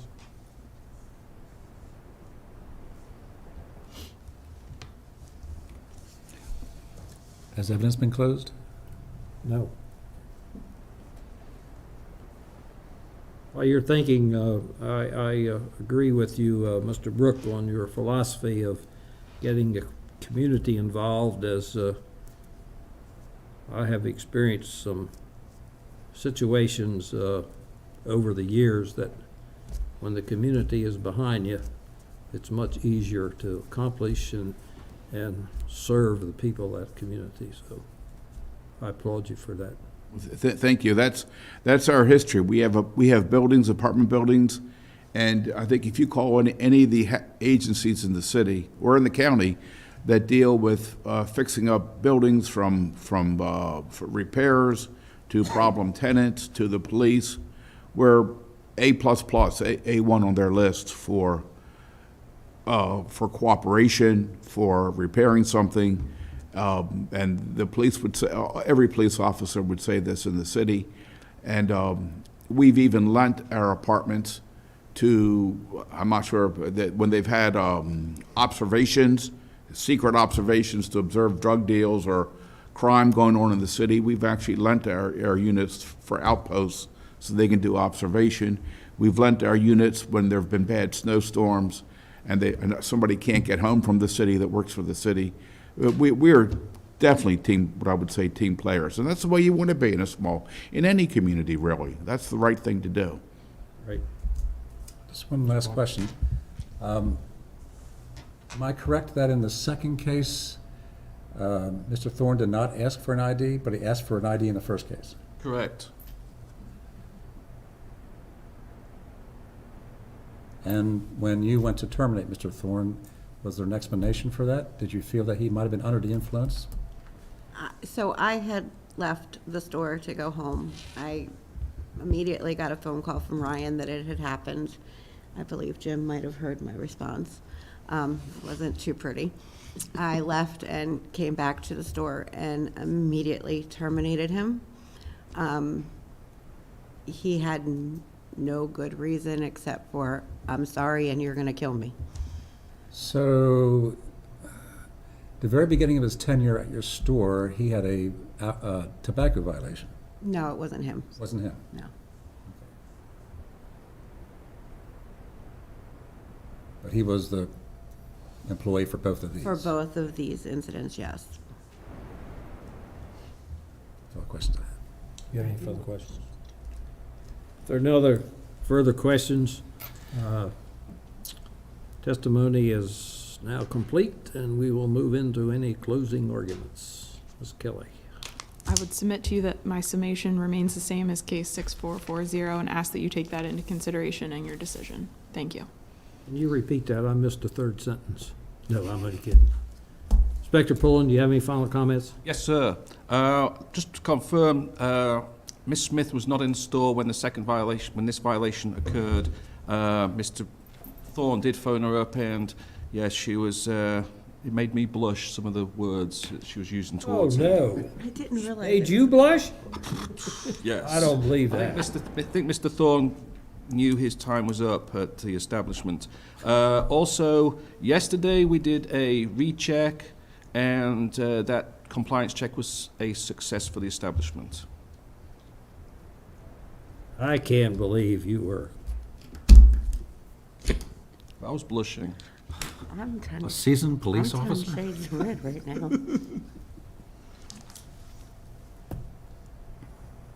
Ms. Smith, I don't believe you said words like it that he's referring to. I'm sure.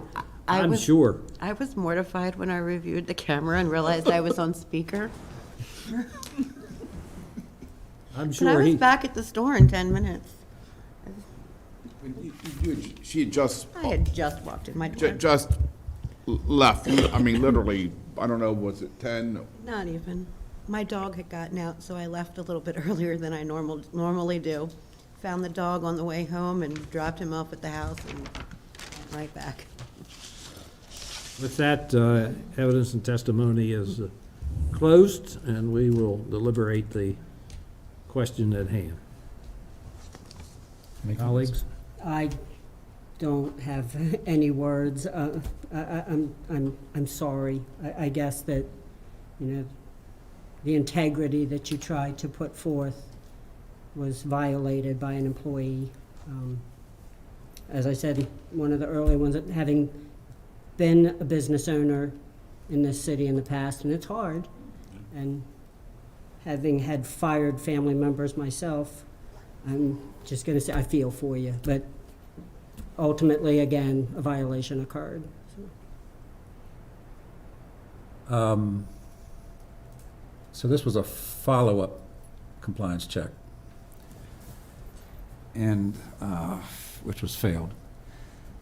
So there's some interesting dynamics here. Same person, family member. In the past, what we tend to do is, when there's a failure of a follow-up compliance check, we feel like the licensee perhaps isn't taking our role in the community and looking out for public safety all that seriously. And we have sometimes, actually often, in that circumstance, we've enhanced the second violation fine. It's usually $300 more than the first violation, so we double it. So it's $600 for second violation is what we've done in the past, except when it's a follow-up. that's very bothersome to the board, that there are failures to begin with, but then back-to-back failures, and one of those failures is our recheck, and that's what this was. On the other hand, those are the aggravating circumstances of this case, and we're not bound, our hands are not tied to treat every case the same. In my opinion, and I'm going to incorporate my comments from case 6440 when I made a motion regarding how I felt about the licensees in this case, and their diligence in looking out for underage service. I still feel that way, obviously. And I feel that the mitigating circumstances in this case outweigh the aggravating circumstances in this case. Mr. Chairman, I'm prepared to make a motion at this time. Motion is in order. Mr. Chairman, I would move that we find the licensees culpable of this second violation in case 6364. And following our past practices, note that it's a follow-up violation, and enhance the fine by $300 to make it a fine of $900. But I will suspend $300 of that fine, of the $900 fine, as long as there are no violations within a 12-month period following this hearing, any further violations. So in essence, I'm moving that the enhancement be made because it's a follow-up and to be consistent with our past practices, but because I do feel that your efforts deserve our, us are noting it, that suspend the enhancement and just have an actual payment at this time of $600, as long as you don't have any violations for the next 12 months. That's my convoluted motion, Mr. Chairman. Is there a second to the motion? Second the motion. Motion has been properly made and seconded that we find the licensee culpable in case 6364 of violation hearing sale to a minor and issue a fine of $900, of which $300 is suspended if there are no violations in the next 12 months. Is there any further discussion on the motion? Hearing none, those in favor signify by saying aye. Aye. Opposed, no. So ordered. We find you, the licensees, culpable and assess a $900 fine, of which $300 will be suspended if there are no violations within the next 12 months. You have 30 days in which to satisfy this fine upon official receipt of the notice of the action of this board today. Are there any questions? No. Hearing none, thank you very much, and we're sorry for the inconvenience that it has caused to you, and I'm sure that you are sincerely embarrassed, and we hope not to see you back here again in this position.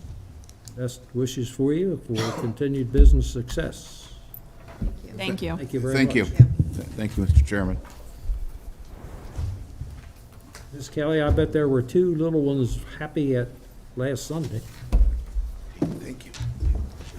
One little one is on spring break right now, so I'm going straight is that home right? to take care of him. Yep. Okay. Thank you, good luck. Thank you.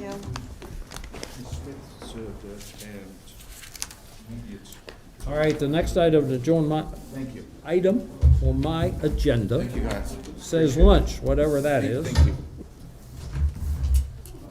We are adjourned to 2:15 p.m.